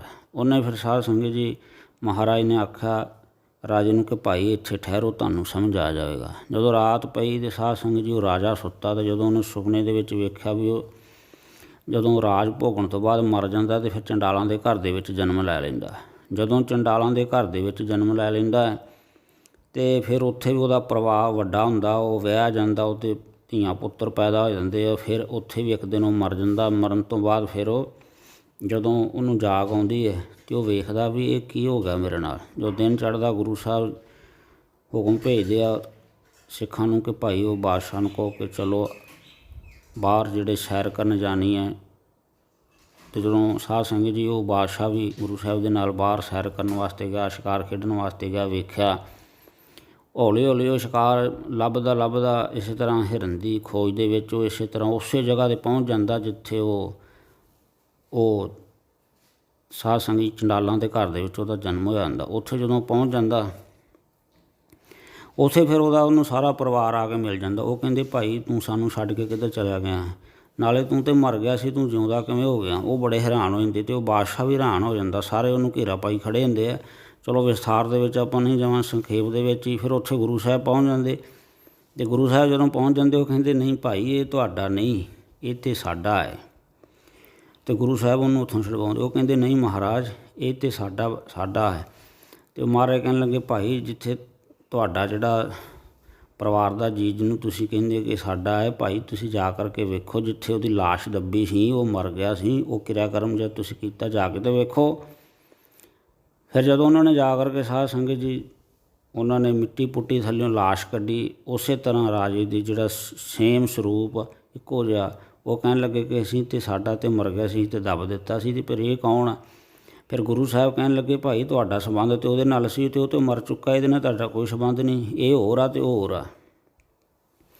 ਇੰਝ ਕਹਿ ਕੇ ਗੁਰੂ ਸਾਹਿਬ ਸਾਧ ਸੰਗਤ ਜੀ ਉਹ ਰਾਜੇ ਨੂੰ ਛੁਡਵਾ ਕੇ ਅਤੇ ਵਾਪਸ ਲੈ ਆਉਂਦੇ ਆ। ਜਦੋਂ ਵਾਪਸ ਲੈ ਆਉਂਦੇ ਆ ਅਤੇ ਫਿਰ ਸਤਿਗੁਰੂ ਮਹਾਰਾਜ ਜਦੋਂ ਰਾਤ ਨੂੰ ਫਿਰ ਉਹ ਵਿਸ਼ਰਾਮ ਕਰਦਾ ਅਤੇ ਦਿਨ ਚੜ੍ਹਦੇ ਨੂੰ ਉਹਦੇ ਮਨ ਦੇ ਵਿੱਚ ਬੜੇ ਸਵਾਲ ਉੱਠਦੇ ਕਿ ਇਹ ਕੀ ਕੌਤਕ ਹੋਇਆ ਮੇਰੇ ਨਾਲ। ਗੁਰੂ ਸਾਹਿਬ ਦੇ ਕੌਤਕ ਦੀ ਕੋਈ ਸਮਝ ਨਹੀਂ ਆਈ। ਜਦੋਂ ਦਿਨ ਚੜ੍ਹਦਾ ਫਿਰ ਗੁਰੂ ਸਾਹਿਬ ਨੂੰ ਆ ਕਰਕੇ ਮਿਲਦਾ, ਬੇਨਤੀ ਕਰਦਾ ਸਾਧ ਸੰਗਤ ਜੀ। ਫਿਰ ਪੁੱਛਦਾ ਅਤੇ ਮਹਾਰਾਜ ਕਹਿੰਦੇ ਭਾਈ ਤੁਸੀਂ ਤਰਕ ਕੀਤਾ ਸੀ ਕਿ ਜੇ ਭਾਵ ਲੇਖ ਮਿਟ ਨਹੀਂ ਸਕਦੇ ਜੋ ਵੀ ਲਿਖਿਆ, ਅਤੇ ਫਿਰ ਗੁਰੂ ਦੇ ਦਰਸ਼ਨਾਂ ਦਾ ਜਾਂ ਗੁਰੂ ਦੇ ਬਾਣੀ ਪੜ੍ਹਨ ਦਾ, ਨਾਮ ਜਪਣ ਦਾ ਕੀ ਮਹੱਤਮ, ਕੀ ਫਲ ਹੈ। ਅਤੇ ਗੁਰੂ ਸਾਹਿਬ ਕਹਿਣ ਲੱਗੇ ਕਿ ਬਾਦਸ਼ਾਹ ਜੇ ਸਤਿਗੁਰੂ ਪੂਰਾ ਹੋਵੇ ਅਤੇ ਉਹ ਸਮਰੱਥ ਹੋਵੇ ਅਤੇ ਉਹ ਸਭ ਕੁਝ ਕਰ ਸਕਦਾ। ਭਾਵ ਕਿ ਉਹ ਜਿਹੜਾ ਜਨਮ ਤੂੰ ਅਜੇ ਇਸ ਤੋਂ ਅਗਲਾ ਜਨਮ ਭੋਗਣਾ ਸੀ, ਪਰ ਉਹ ਤੈਨੂੰ ਦਰਸ਼ਨ ਕਰਨ ਮਾਤਰ ਹੀ, ਪੂਰੇ ਗੁਰੂ ਦੇ ਦਰਸ਼ਨ ਕਰਨ ਮਾਤਰ ਹੀ ਇਹ ਫਲ ਮਿਲਿਆ ਕਿ ਉਹ ਜਿਹੜਾ ਤੇਰਾ ਜਨਮ ਹੈ ਉਹ ਸੁਪਨੇ ਦੇ ਵਿੱਚ ਹੀ ਕੱਟ ਦਿੱਤਾ ਹੈ। ਇਸ ਕਰਕੇ ਇਹ ਤੈਨੂੰ ਫਲ ਮਿਲਿਆ ਹੈ। ਸਾਧ ਸੰਗਤ ਜੀ ਗੁਰੂ ਸਮਰੱਥ ਹੋਵੇ ਤਾਂ ਸਭ ਕੁਝ ਕਰ ਸਕਦਾ। ਇਸੇ ਤਰ੍ਹਾਂ ਹੀ ਭਾਈ ਸ਼ਮੀਰ ਜੋ ਕਿ ਸਾਧ ਸੰਗਤ 10ਵੇਂ ਪਾਤਸ਼ਾਹ ਦਾ ਸਿੱਖ ਹੋਇਆ, ਉਹਨੇ ਬੇਨਤੀ ਕੀਤੀ ਸੀ ਕਿ ਮਹਾਰਾਜ ਕਿਰਪਾ ਕਰੋ ਮੇਰੀ 84 ਕੱਟ ਦਿਓ। ਅਤੇ ਸਤਿਗੁਰਾਂ ਨੇ ਸਾਧ ਸੰਗਤ ਜੀ ਉਹਦੀ ਸੁਪਨੇ ਦੇ ਵਿੱਚ 84 ਕੱਟ ਦਿੱਤੀ ਸੀ। ਪਰ ਇਹ ਗੱਲ ਨੂੰ ਸਮਝਾਉਣ ਵਾਸਤੇ ਜਦੋਂ ਉਹਦਾ ਆਖਰੀ ਜਨਮ ਹੋਇਆ ਅਤੇ ਸਾਧ ਸੰਗਤ ਜੀ ਉਹ ਇੱਕ ਤੂਤ ਦੇ ਦਰਖਤ 'ਤੇ ਚੜ੍ਹ ਕੇ, ਜਿਹਨੂੰ ਅਸੀਂ ਪੀਲਾਂ ਕਹਿ ਦਿੰਦੇ, ਪੀਲਾਂ ਖਾ ਰਿਹਾ ਸੀ। ਅਤੇ ਜਦੋਂ ਕੋਮਲ ਟਾਹਣੀ ਦੇ ਉੱਤੇ ਪੈਰ ਰੱਖਿਆ ਅਤੇ ਉੱਥੋਂ ਫਿਰ ਥੱਲੇ ਡਿੱਗ ਪਿਆ ਅਤੇ ਉਹਦੀ ਜਾਗ ਖੁੱਲ੍ਹ ਗਈ। ਅਤੇ ਜਦੋਂ ਜਾਗ ਖੁੱਲ੍ਹੀ ਅਤੇ ਉਹ ਵੇਖਦਾ ਕਿ ਆਪਣੇ ਮੂੰਹ ਦੇ ਵਿੱਚ ਦੰਦਾਂ ਦੇ ਵਿੱਚ ਉਵੇਂ ਪੀਲਾਂ ਫਸੀਆਂ। ਉਹ ਫਿਰ ਗੁਰੂ ਸਾਹਿਬ ਨੂੰ ਆ ਕੇ ਕਹਿਣ ਲੱਗਾ ਕਿ ਮਹਾਰਾਜ ਪਤਾ ਨਹੀਂ ਕਿੰਨੇ ਕੁ ਜਨਮ ਰਾਤ ਮੇਰੇ ਨਾਲ ਕੀ ਕੁਝ ਹੋਈ ਗਿਆ, ਮੇਰੀ ਸਮਝੋਂ ਬਾਹਰ, ਕਿਰਪਾ ਕਰਕੇ ਦੱਸਣਾ ਕਰੋ। ਅਤੇ ਗੁਰੂ ਸਾਹਿਬ ਨੇ ਕਿਹਾ ਸ਼ਮੀਰ ਉਹ ਤੇਰੀ ਜਿਹੜੀ 84 ਦੀ ਤੂੰ ਮੰਗ ਕੀਤੀ ਸੀ ਕਿ ਮੇਰਾ ਜਨਮ ਮਰਨ ਕੱਟ ਦਿਓ, ਕਹਿੰਦੇ ਭਾਈ ਤੇਰੇ ਬੜੇ ਜਨਮ ਅਜੇ ਹੋਣੇ ਬਾਕੀ ਸੀ, ਅਤੇ ਕਹਿੰਦੇ ਇਸ ਕਰਕੇ ਅਸੀਂ ਉਹ ਸਾਰੇ ਹੀ ਤੇਰੇ ਸੁਪਨੇ ਦੇ ਵਿੱਚ ਭੁਗਤਾ ਦਿੱਤੇ ਆ। ਰੱਬ ਦੀ ਵੀ ਰੱਖ ਲਈ ਹੈ, ਕਰਤਾਰ ਦੀ ਵੀ ਰੱਖ ਲਈ ਹੈ, ਅਤੇ ਆਪਣਾ ਜਿਹੜਾ ਗੁਰੂ ਹੈ ਭਾਵ ਕਿ ਜਿਹੜਾ ਸਾਡਾ ਧਰਮ ਸੀ ਅਸੀਂ ਉਹ ਵੀ ਨਿਭਾ ਦਿੱਤਾ, ਆਪਣੇ ਸਿੱਖ ਦੀ ਵੀ ਰੱਖ ਲਈ, ਭਾਵ ਉਹਦਾ ਜਨਮ ਮਰਨ ਵੀ ਕੱਟ ਦਿੱਤਾ। ਇਸ ਤਰ੍ਹਾਂ ਦੋਵੇਂ ਪਾਸੇ ਰੱਖ ਲਏ। ਸੇ ਜੋ ਗੁਰੂ ਸਮਰੱਥ ਹੈ ਸਾਧ ਸੰਗਤ ਜੀ, ਉਹ ਸਭ ਕੁਝ ਕਰ ਸਕਦਾ ਹੈ। ਇਸੇ ਤਰ੍ਹਾਂ ਭਾਈ ਆਦਮ ਦੀ ਸਾਖੀ ਹੈ। ਗੁਰੂ ਰਾਮਦਾਸ ਦਾ ਸਿੱਖ ਹੋਇਆ, ਜਿਹਦੇ ਕਰਮਾਂ ਦੇ ਵਿੱਚ ਔਲਾਦ ਨਹੀਂ ਸੀ, ਗੁਰੂ ਸਾਹਿਬ ਨੇ ਉਹਨੂੰ ਬਖਸ਼ਿਸ਼ ਕੀਤੀ। ਇਸੇ ਤਰ੍ਹਾਂ ਮਾਤਾ ਸੁਲੱਖਣੀ, ਜਿਹਦੇ ਕਰਮਾਂ ਦੇ ਵਿੱਚ ਇੱਕ ਵੀ ਪੁੱਤਰ ਦੀ ਦਾਤ ਨਹੀਂ ਸੀ, ਸਤਿਗੁਰੂ ਹਰਗੋਬਿੰਦ ਸਾਹਿਬ ਮਹਾਰਾਜ ਸੱਚੇ ਪਾਤਸ਼ਾਹ ਜੀਆਂ ਨੇ ਉਹਦੇ ਕਰਮਾਂ ਦੇ ਵਿੱਚ 7 ਪੁੱਤਰ ਲਿਖ ਦਿੱਤੇ, ਭਾਵ ਉਹਨੂੰ 7 ਪੁੱਤਰਾਂ ਦੀ ਔਲਾਦ ਜਿਹੜੀ ਸੀ ਬਖਸ਼ਿਸ਼ ਕੀਤੀ। ਇਹ ਹੈ ਸਾਧ ਸੰਗਤ ਜੀ ਕਰਮ। ਜਿਹੋ ਜਿਹੇ ਕੋਈ ਕਰਮ ਕਰਦਾ ਹੈ ਉਹਨੂੰ ਉਹੋ ਜਿਹਾ ਹੀ ਫਲ ਮਿਲਦਾ ਹੈ। ਜੇਕਰ ਅਸੀਂ ਆਪਣਾ ਜਨਮ ਮਰਨ ਕਟਾਉਣ ਵਾਲੇ ਕਰਮ ਕਰਾਂਗੇ, ਬਾਣੀ ਪੜ੍ਹਾਂਗੇ, ਨਾਮ ਜਪਾਂਗੇ, ਅਤੇ ਫਿਰ ਤਾਂ ਸਾਧ ਸੰਗਤ ਜੀ ਅਸੀਂ ਜਨਮ ਮਰਨ ਤੋਂ ਛੁੱਟ ਜਾਵਾਂਗੇ। ਅਤੇ ਜੇਕਰ ਅਸੀਂ ਮਾੜੇ ਕਰਮ ਕਰਦੇ ਰਹੇ ਅਤੇ ਉਹਦਾ ਫਿਰ ਸਾਧ ਸੰਗਤ ਜੀ ਫਲ ਮਾੜਾ ਹੀ ਹੈ। ਕਿਉਂਕਿ ਮਹਾਰਾਜ ਕਹਿੰਦੇ ਪਰ ਕਾ ਬੁਰਾ ਨਾ ਰਾਖੋ ਚੀਤ, ਤੁਮਕੋ ਦੁੱਖ ਨਹੀਂ ਭਾਈ ਮੀਤ। ਪਰ ਬਹੁਤੇ ਕਰਮ ਅਸੀਂ ਇਹੋ ਜਿਹੇ ਕਰਦੇ ਹਾਂ, ਕਿਉਂਕਿ ਅੱਜ ਕੱਲ੍ਹ ਸੰਸਾਰ ਦੇ ਵਿੱਚ ਈਰਖਾ ਵੈਰ ਜ਼ਿਆਦਾ ਵਧਿਆ ਪਿਆ। ਕਿਸੇ ਨੂੰ ਵੇਖ ਕੇ ਕੋਈ ਰਾਜੀ ਨਹੀਂ, ਕੋਈ ਤਰੱਕੀ ਕਰਦਾ ਵੇਖ ਕੇ ਅਸੀਂ ਇੱਕ ਦੂਜੇ ਦੇ ਨਾਲ ਈਰਖਾ ਕਰੀ ਜਾਂਦੇ, ਪਰ ਇਹਦਾ ਫਲ ਮਾੜਾ। ਸਾਧ ਸੰਗਤ ਜੇ ਚੰਗਾ ਸੋਚਾਂਗੇ ਤਾਂ ਫਲ ਚੰਗਾ ਹੋਵੇਗਾ। ਛੋਟੀ ਜਿਹੀ ਸਾਖੀ ਇੱਕ ਹੋਰ ਆਪ ਜੀ ਸਰਵਣ ਕਰ ਲਓ, ਛੇਤੀ ਗੱਲ ਸਮਝ ਵਿੱਚ ਆ ਜਾਵੇਗੀ, ਸਰਲ। ਸਾਧ ਸੰਗਤ ਜੀ ਕੋਈ ਬਾਦਸ਼ਾਹ ਸੀ ਅਤੇ ਉਹ ਜਦੋਂ ਬਾਹਰ ਜੰਗਲਾਂ ਦੇ ਵਿੱਚ ਸੈਰ ਕਰਨ ਵਾਸਤੇ ਗਿਆ ਅਤੇ ਇੱਕ ਦੁਕਾਨ 'ਤੇ ਆ ਕੇ ਰੁਕ ਗਿਆ। ਅਤੇ ਉਹ ਜਿਹੜਾ ਦੁਕਾਨਦਾਰ ਸੀਗਾ, ਜਿਹਦੀ ਭਾਵ ਕਿ ਉਹ ਜਿਹੜਾ ਦੁਕਾਨਦਾਰ ਸੀ, ਜਦੋਂ ਉਹਦੀ ਦੁਕਾਨ ਕੋਲ ਆ ਕੇ ਰਾਜਾ ਰੁਕਿਆ ਤਾਂ ਉਹਦੇ ਮਨ ਦੇ ਵਿੱਚ ਇੰਨੀ ਜ਼ਿਆਦਾ ਈਰਖਾ ਅਤੇ ਕ੍ਰੋਧ ਆ ਗਿਆ। ਉਹ ਕਹਿਣ ਲੱਗਾ, ਮਨ ਦੇ ਵਿੱਚ ਸੋਚਣ ਲੱਗਾ ਕਿ ਇਹ ਬੰਦੇ ਨੂੰ ਫਾਂਸੀ ਲਾ ਦੇਣਾ ਚਾਹੀਦਾ, ਇਹ ਬੰਦਾ ਠੀਕ ਨਹੀਂ। ਉਹਨੇ ਆ ਕੇ ਆਪਣੇ ਵਜ਼ੀਰ ਨਾਲ ਗੱਲ ਕੀਤੀ, ਵਜ਼ੀਰ ਨੂੰ ਦੱਸਿਆ ਅਤੇ ਉਹ ਕਹਿਣ ਲੱਗਾ ਕਿ ਮਹਾਰਾਜ ਉਹਦੇ ਨਾਲ ਕੋਈ ਤੁਹਾਡਾ ਵੈਰ ਭਾਵ ਤਾਂ ਹੈ ਨਹੀਂ, ਕੋਈ ਨਾ ਕੋਈ ਚੰਗੀ ਨਹੀਂ, ਕੋਈ ਮਾੜੀ ਆਈ ਤੇ ਕੋਈ ਗੱਲਬਾਤ ਤਾਂ ਹੈ ਨਹੀਂ, ਅਤੇ ਕਿਸ ਉਹਨੂੰ ਦੋਸ਼ ਦੀ ਏਡੀ ਵੱਡੀ ਸਜ਼ਾ ਦੇਣ ਲੱਗੇ ਵੀ ਜਿਹੜਾ ਤੁਸੀਂ ਉਹਨੂੰ ਕਹਿੰਦੇ ਵੀ ਇਹਨੂੰ ਮਾਰ ਦੇਣਾ ਚਾਹੀਦਾ, ਫਾਂਸੀ ਲਾ ਦੇਣੀ ਚਾਹੀਦੀ। ਅਤੇ ਸਾਧ ਸੰਗਤ ਜੀ ਫਿਰ ਉਹ ਵਜ਼ੀਰ ਨੇ ਕਿਹਾ ਕਿ ਮੈਂ ਖੋਜ ਕਰਕੇ ਆਪ ਜੀ ਨੂੰ ਦੱਸਦਾ ਵੀ ਚੱਕਰ ਕੀ ਇਹ ਤੁਹਾਡੇ ਅੰਦਰ ਐਸਾ ਖਿਆਲ ਕਿਉਂ ਆਇਆ। ਜਦੋਂ ਸਾਧ ਸੰਗਤ ਜੀ ਉਹ ਵਜ਼ੀਰ ਜਿਹੜਾ ਸੀ, ਉਹ ਵਜ਼ੀਰ ਨੇ ਆ ਕੇ ਭੇਸ ਬਦਲ ਕੇ ਜਦੋਂ ਉਹ ਦੁਕਾਨਦਾਰ ਦੇ ਕੋਲ ਪਹੁੰਚਿਆ ਅਤੇ ਕੁਝ ਸਮਾਂ ਉਹਦੇ ਨਾਲ ਬੈਠਾ, ਵਿਚਾਰਾਂ ਕੀਤੀਆਂ ਅਤੇ ਉਹਨੂੰ ਕਹਿਣ ਲੱਗਾ ਕਿ ਭਾਈ ਹਾਲ ਚਾਲ ਪੁੱਛਿਆ। ਅਤੇ ਸਾਧ ਸੰਗਤ ਜੀ ਉਹਨੇ ਕੋਲ ਦੱਸਿਆ ਕਿ ਮੈਂ ਬੜਾ ਦੁਖੀ ਹਾਂ, ਪਰੇਸ਼ਾਨ ਹਾਂ, ਕਈ ਸਮੇਂ ਤੋਂ ਮੇਰਾ ਕੰਮ ਨਹੀਂ ਚੱਲ ਰਿਹਾ, ਭਾਵ ਕਿ ਮੇਰੀ ਚੰਦਨ ਦੀ ਦੁਕਾਨ ਹੈ ਅਤੇ ਮੈਂ ਇੱਥੇ ਚੰਦਨ ਵੇਚਦਾ, ਪਰ ਮੇਰਾ ਹੁਣ ਚੰਦਨ ਨਹੀਂ ਵਿਕ ਰਿਹਾ। ਚੰਦਨ ਦੀ ਸਾਧ ਸੰਗਤ ਲੱਕੜ ਸਭ ਤੋਂ ਮਹਿੰਗੀ ਹੈ।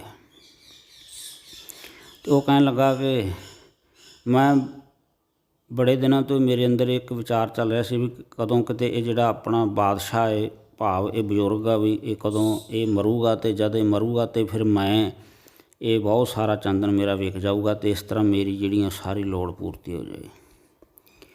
ਫਿਰ ਵਜ਼ੀਰ ਨੇ ਸਮਝਾਇਆ ਕਿ ਭਾਈ ਇਹ ਤੇਰੇ ਵਾਸਤੇ ਮਾੜੀ ਸੋਚ ਹੈ।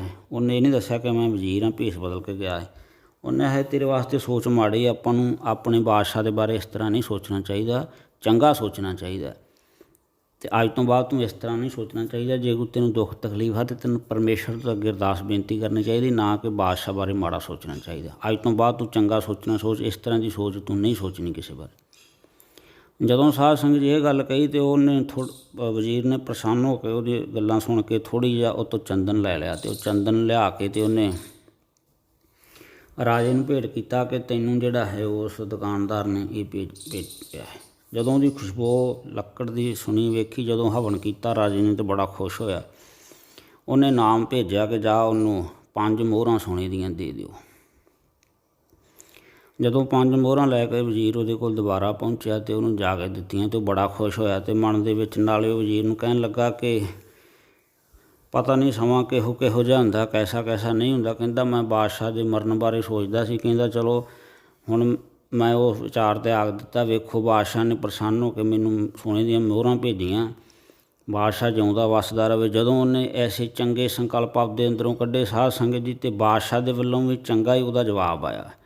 ਸੋ ਇਹ ਸਾਖੀ ਤੋਂ ਅਸੀਂ ਇਹ ਸਿੱਖਿਆ ਲੈਣੀ ਆ ਕਿ ਜਦੋਂ ਅਸੀਂ ਕਿਸੇ ਦੇ ਪ੍ਰਤੀ ਮਾੜੀ ਸੋਚ ਰੱਖਦੇ ਹਾਂ ਅਤੇ ਉਹ ਸਾਧ ਸੰਗਤ ਉਸ ਤੋਂ ਜ਼ਿਆਦਾ ਸਾਡੇ ਬਾਰੇ ਮਾੜੀ ਸੋਚ ਵਿਚਾਰ ਰੱਖਦਾ ਹੈ।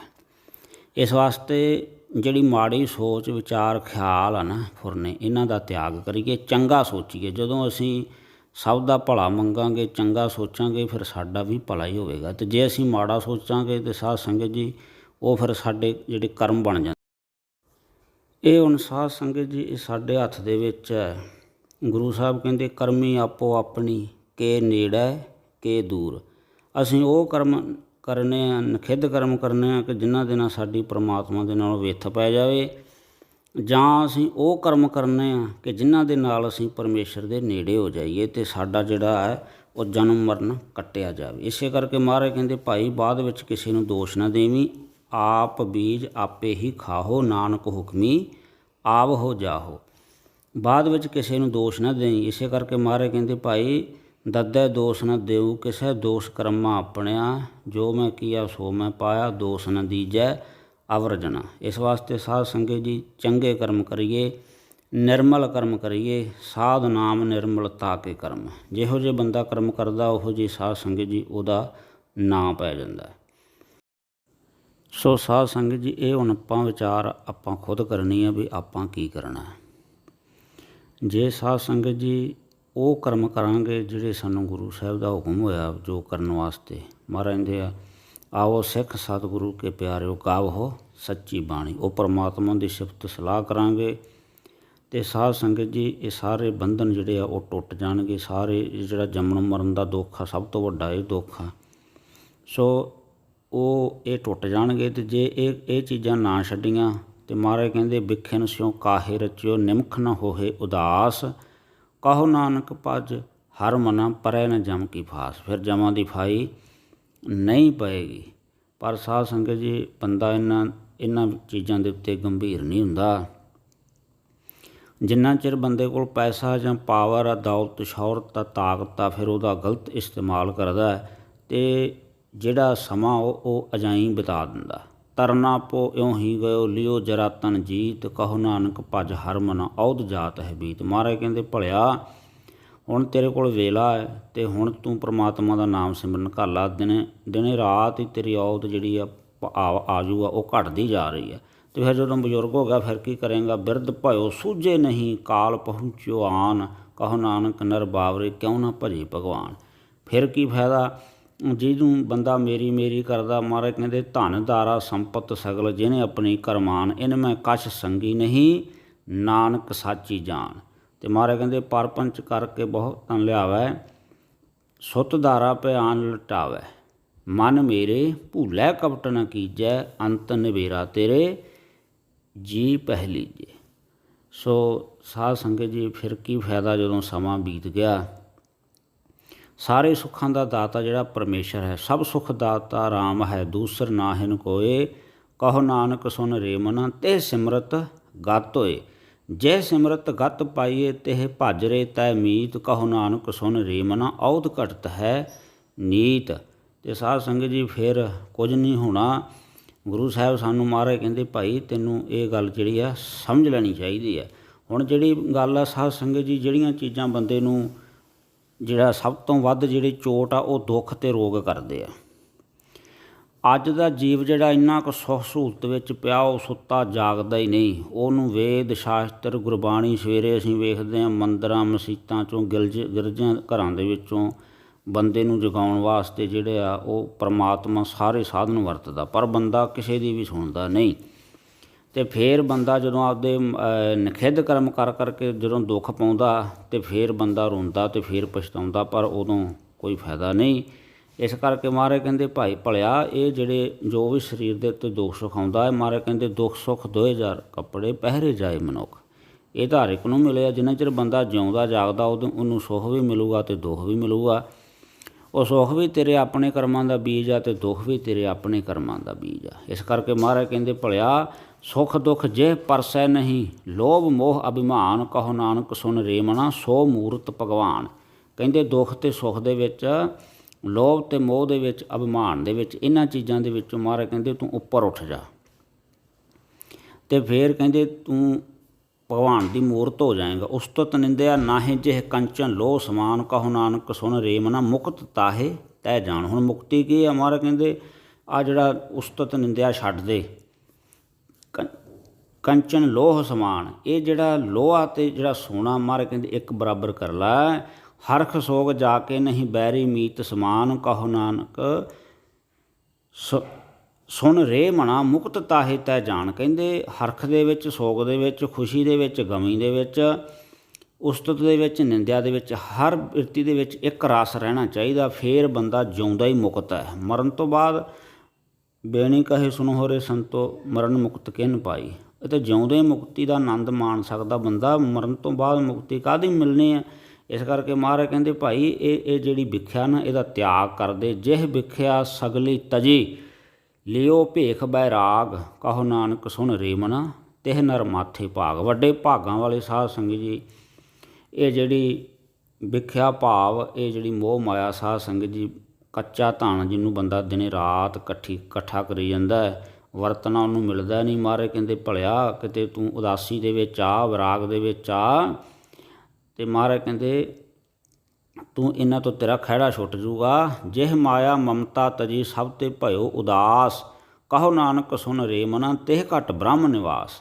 ਕਹਿੰਦੇ ਭਾਈ ਉਹਦੇ ਹਿਰਦੇ ਵਿੱਚ ਪਰਮਾਤਮਾ ਦਾ ਵਾਸਾ ਹੁੰਦਾ ਹੈ, ਜਿਹੜਾ ਇਹ ਮੋਹ ਅਤੇ ਮਾਇਆ ਦਾ ਤਿਆਗ ਕਰਦਾ। ਜਿਹ ਪ੍ਰਾਣੀ ਹਉਮੈ ਤਜੀ, ਕਰਤਾ ਰਾਮ ਪਛਾਣ, ਕਹੋ ਨਾਨਕ ਵਹ ਮੁਕਤ ਨਰ, ਇਹ ਮਨ ਸਾਚੀ ਮਾਨ। ਕਹਿੰਦੇ ਉਹ ਜਿਉਂਦਾ ਹੀ ਜਿਹੜਾ ਹੈ ਉਹ ਮੁਕਤ ਹੈ, ਜਦੋਂ ਬੰਦਾ ਹਉਮੈ ਛੱਡ ਦਿੰਦਾ। ਕਿਉਂਕਿ ਕਰਮ ਤਾਂ ਅਸੀਂ ਕਰਦੇ ਹਾਂ, ਪਰ ਮਹਾਰਾਜ ਕਹਿੰਦੇ ਕਰਮ ਤਾਂ ਤੂੰ ਕਰਦਾ ਜ਼ਰੂਰ ਹੈ, ਪਰ ਉਹ ਸਫਲ ਤੇਰੇ ਉਦੋਂ ਹੈ ਜਦੋਂ ਅਸੀਂ ਸਾਧ ਸੰਗਤ ਜੀ ਉਹਨਾਂ ਦੇ ਉੱਤੇ ਮੈਂ ਮੇਰੀ ਦੀ ਮੋਹਰ ਨਹੀਂ ਲਾਵਾਂਗੇ।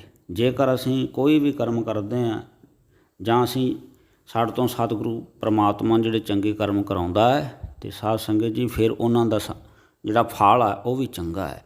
ਹੁਣ ਮੰਨ ਕੇ ਚੱਲੋ ਬੰਦੇ ਨੇ ਸੇਵਾ ਕੀਤੀ, ਭਗਤੀ ਕੀਤੀ, ਨਾਮ ਸਿਮਰਨ ਕੀਤਾ, ਪਰ ਉਹਦੇ ਬਦਲੇ ਕੁਝ ਨਾ ਕੁਝ ਮੰਗ ਲਿਆ। ਮੁਕਤੀ ਤਾਂ ਮੰਗੀ ਨਹੀਂ, ਅਤੇ ਮੰਗੇ ਤਾਂ ਪਦਾਰਥ ਹੈ, ਮੰਗਿਆ ਤਾਂ ਸੁੱਖ ਹੈ। ਮਹਾਰਾਜ ਕਹਿੰਦੇ ਸੁੱਖ ਕੋ ਮੰਗੈ ਸਭ, ਦੁੱਖ ਨਾ ਮੰਗੈ ਕੋਈ। ਅਤੇ ਕਾਮ ਪਰੇ ਹਰਿ ਸਿਮਰੀ ਐਸਾ ਸਿਮਰੋ ਨਿਤ। ਜਦੋਂ ਲੋੜ ਪੈਂਦੀ ਉਦੋਂ ਬੰਦਾ ਰੱਬ ਦਾ ਨਾਂ ਸਿਮਰਦਾ ਹੈ। ਅਤੇ ਗੁਰੂ ਸਾਹਿਬ ਕਹਿੰਦੇ ਭਾਈ ਤੈਨੂੰ ਇਹ ਮਨੁੱਖਾ ਜਨਮ ਮਿਲਿਆ ਇਸੇ ਵਾਸਤੇ ਆ ਕਿ ਤੂੰ ਉਸ ਪਰਮਾਤਮਾ ਦਾ ਨਾਮ ਸਿਮਰਨ ਕਰੇ, 2.5 ਘੰਟੇ ਉਹਦਾ ਸਿਮਰਨ ਦਸਵੰਧ ਕੱਢੇ। ਪਰ ਅਸੀਂ ਇਹ ਕੰਮ ਕਰਦੇ ਨਹੀਂ। ਕਰਦਾ ਕਦੋਂ ਬੰਦਾ, ਲੋੜ ਕਦੋਂ ਪੈਂਦੀ ਹੈ, ਜਦੋਂ ਫਿਰ ਸਾਰੇ ਪਾਸੇ ਜਿਹੜੇ ਰਾਹ ਬੰਦ ਹੋ ਜਾਂਦੇ ਆ, ਜਦੋਂ ਫਿਰ ਸਾਨੂੰ ਆ ਕੇ ਦੁੱਖ ਜਾਂ ਰੋਗ ਚੋਟ ਕਰਦੇ ਆ, ਜਦੋਂ ਅਸੀਂ ਮੋਹ ਮਾਇਆ ਦੀ ਨੀਂਦ ਦੇ ਸੁੱਤੇ ਜਾਗਦੇ ਨਹੀਂ। ਕਹਿਤ ਕਬੀਰ ਤਬ ਹੀ ਨਰ ਜਾਗੈ, ਜਮ ਕਾ ਡੰਡ ਮੂੰਡ ਮਹਿ ਲਾਗੈ। ਅਤੇ ਜਾਂ ਫਿਰ ਸਾਨੂੰ ਦੁੱਖ ਚੋਟ ਕਰਦੇ ਆ, ਰੋਗ ਚੋਟ ਕਰਦੇ, ਉਦੋਂ ਬੰਦਾ ਜਾਗਦਾ। ਫਿਰ ਉਦੋਂ ਕਹਿੰਦਾ ਵੀ ਇਹ ਬੇਲੋੜਾ ਗਿਆਨ ਨਹੀਂ, ਇਹ ਅਸਲੀ ਗਿਆਨ। ਉਦੋਂ ਫਿਰ ਆਹ ਗੱਲਾਂ ਨੂੰ ਸੁਣਦਾ ਅਤੇ ਉਦੋਂ ਸਮਝਦਾ। ਉਹਨਾਂ ਚਿਰ ਕਹਿੰਦਾ ਇਹ ਮੇਰੇ ਕੰਮ ਦੀ ਚੀਜ਼ ਨਹੀਂ। ਸੋ ਸਾਧ ਸੰਗਤ ਜੀ, ਮੋਹ ਮਾਇਆ ਦੇ ਨਸ਼ੇ ਦੇ ਵਿੱਚੋਂ ਜਾਗੀਏ ਅਤੇ ਨਾਮ ਸਿਮਰਨ ਕਰੀਏ। ਮਹਾਰਾਜ ਕਹਿੰਦੇ ਸਿਮਰ ਸਿਮਰ ਸਿਮਰ ਪ੍ਰਭ ਆਪਣਾ, ਸੋਇਆ ਮਨ ਜਗਾਈ।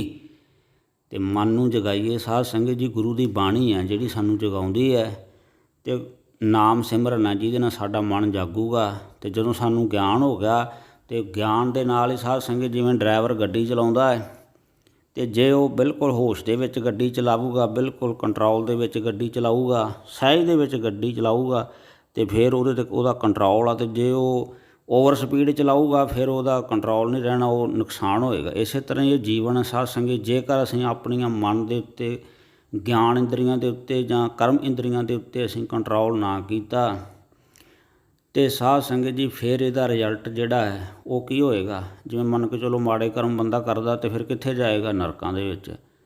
ਸੋ ਇਸ ਵਾਸਤੇ ਇਹ ਅਸੀਂ ਤੈਅ ਕਰਨਾ ਵੀ ਕੀ ਕਰਨਾ ਹੈ। ਇਸ ਕਰਕੇ ਕਬੀਰ ਸਾਹਿਬ ਕਹਿੰਦੇ ਆ, ਕਬੀਰ ਲੇਖਾ ਦੇਣਾ ਸੁਹੇਲਾ, ਜੋ ਦਿਲ ਸੂਚੀ ਹੋਏ, ਉਹ ਸਾਚੇ ਦੀ ਬਾਣ ਮੈਂ ਪੱਲਾ ਨਾ ਪਕੜੇ ਕੋਈ। ਉਹ ਕਹਿੰਦੇ ਭਾਈ ਜੇ ਚੰਗੇ ਕੰਮ ਕਰੋਗੇ ਤਾਂ ਤੁਹਾਨੂੰ ਦਰਗਾਹ ਦੇ ਵਿੱਚ ਕੋਈ ਵੀ ਤੁਹਾਡੇ ਤੋਂ ਲੇਖਾ ਨਹੀਂ ਪੁੱਛੇਗਾ। ਲੇਖਾ ਕੋਈ ਨਾ ਪੁੱਛੇ ਜਾਂ ਹਰ ਬਖਸ਼ੰਦਾ। ਜੇ ਗੁਰੂ ਦਾ ਨਾਮ ਸਿਮਰਨ ਕਰਾਂਗੇ ਸਾਧ ਸੰਗਤ ਜੀ, ਗੁਰੂ ਫਿਰ ਸਾਡਾ ਹੀ ਰਾਖੀ ਕਰੂਗਾ। ਇਸ ਲੋਕ ਦੇ ਵਿੱਚ ਵੀ ਅਤੇ ਪ੍ਰਲੋਕ ਦੇ ਵਿੱਚ ਵੀ ਸਾਡੀ ਜਿਹੜਾ ਗੁਰੂ ਹੈ ਉਹ ਸਾਡੀ ਸਾਧ ਸੰਗਤ ਜੀ ਰੱਖਿਆ ਕਰੇਗਾ। ਇਸ ਕਰਕੇ ਮਹਾਰਾਜ ਕਹਿੰਦੇ ਭਾਈ ਗੁਰ ਕਾ ਦਰਸ਼ਨ ਅਗਮ ਅਪਾਰਾ।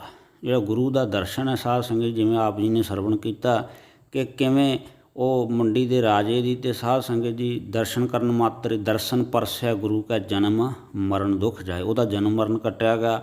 ਭਾਈ ਜਿਹੜਾ ਸ਼ਮੀਰ ਚੌਧਰੀ ਸੀ ਉਹਦਾ ਵੀ ਸਾਧ ਸੰਗਤ ਜੀ ਗੁਰੂ ਗੋਬਿੰਦ ਸਿੰਘ ਮਹਾਰਾਜ ਨੇ ਜਨਮ ਮਰਨ ਕੱਟ ਦਿੱਤਾ। ਸੋ ਇਹ ਸਾਡੇ ਕੋਲ ਇਤਿਹਾਸ ਪਿਆ। ਹੁਣ ਕੀ ਮੰਗਣਾ, ਅਸੀਂ ਮੁਕਤੀ ਲੈਣੀ ਆ ਕਿ ਅਸੀਂ ਦੁੱਖ ਪਾਉਣੇ ਆ। ਉਹ ਕਿਉਂਕਿ ਜਿਹੜੇ ਪਦਾਰਥ ਅਸੀਂ ਮੰਗਾਂਗੇ, ਪਦਾਰਥਾਂ ਨੇ ਤਾਂ ਸਾਨੂੰ ਦੁੱਖ ਹੀ ਦੇਣਾ।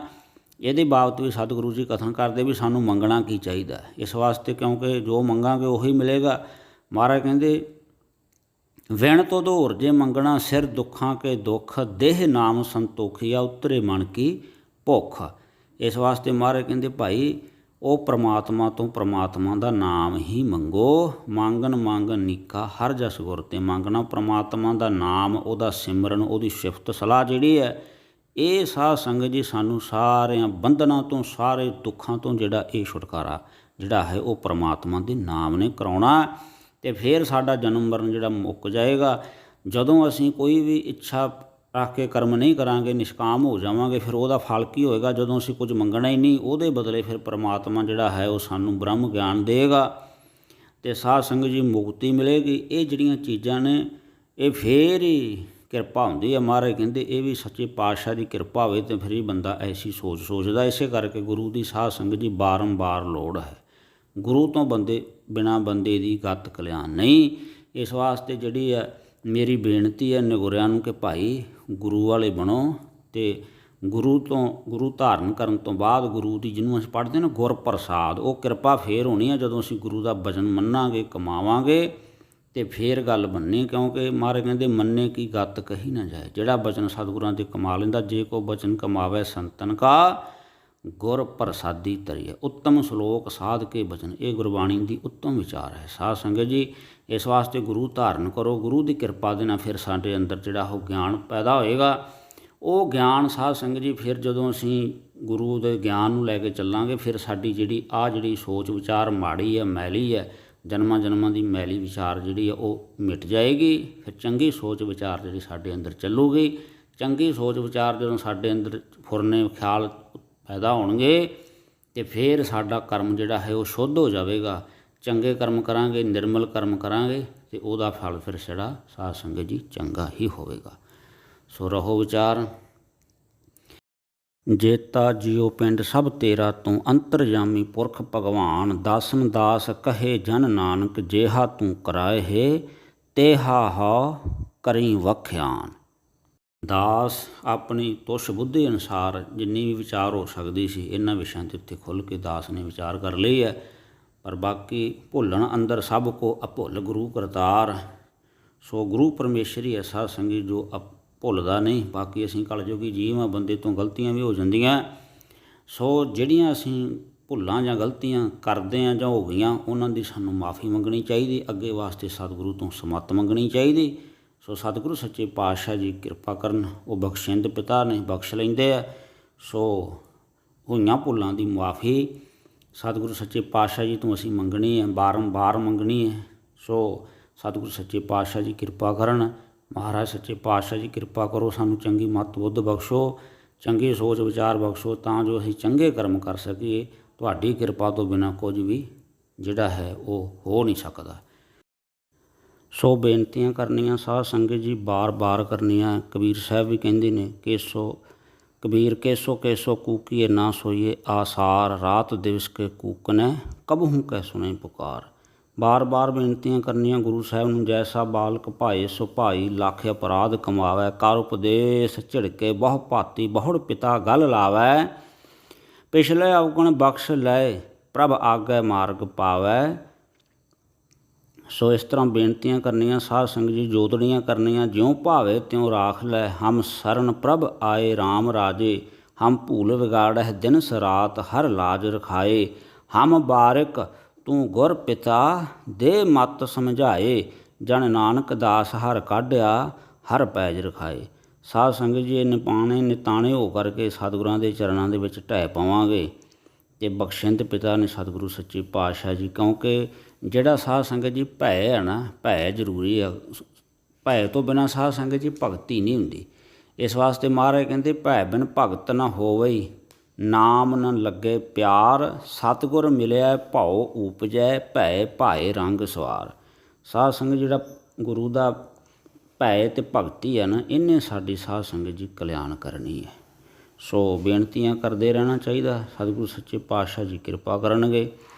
ਸੋ ਸਤਿਗੁਰੂ ਸੱਚੇ ਪਾਤਸ਼ਾਹ ਜੀ ਸੋਝੀ ਬਖਸ਼ਣਗੇ ਅਤੇ ਸਾਡਾ ਜਿਹੜਾ ਜੀਵਨ ਹੈ ਉਹ ਗੁਰੂ ਨੂੰ ਮਿਲ ਕੇ ਹੀ ਸਾਧ ਸੰਗਤ ਜੀ ਉਹ ਸਫਲ ਹੋਣਾ ਹੈ।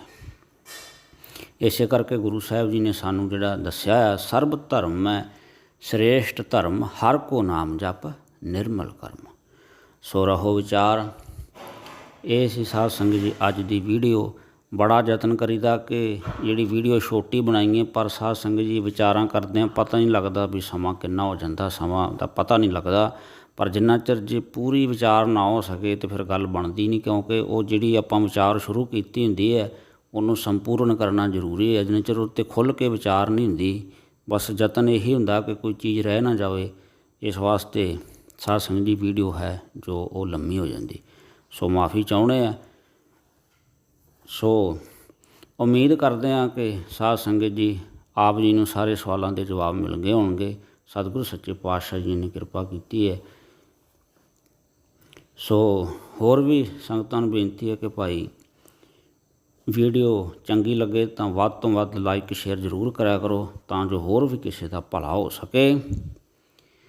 ਅਤੇ ਜਿਨ੍ਹਾਂ ਵੀਰਾਂ ਭੈਣਾਂ ਨੇ ਹਾਲੇ ਤੱਕ ਚੈਨਲ ਸਬਸਕ੍ਰਾਈਬ ਨਹੀਂ ਕੀਤਾ, ਉਹਨਾਂ ਨੂੰ ਬੇਨਤੀ ਹੈ ਕਿ ਭਾਈ ਚੈਨਲ ਨੂੰ ਸਬਸਕ੍ਰਾਈਬ ਜ਼ਰੂਰ ਕਰੋ। ਸੋ ਮਿਲਦੇ ਹਾਂ ਜੀ ਨਵੀਂ ਵੀਡੀਓ, ਨਵੇਂ ਵਿਸ਼ੇ, ਨਵੀਂ ਵਿਚਾਰ ਦੇ ਨਾਲ। ਸਾਰੇ ਗੱਜ ਕੇ ਬੁਲਾਓ ਫਤਿਹ ਜੀ। ਵਾਹਿਗੁਰੂ ਜੀ ਕਾ ਖਾਲਸਾ, ਵਾਹਿਗੁਰੂ ਜੀ ਕੀ ਫਤਿਹ।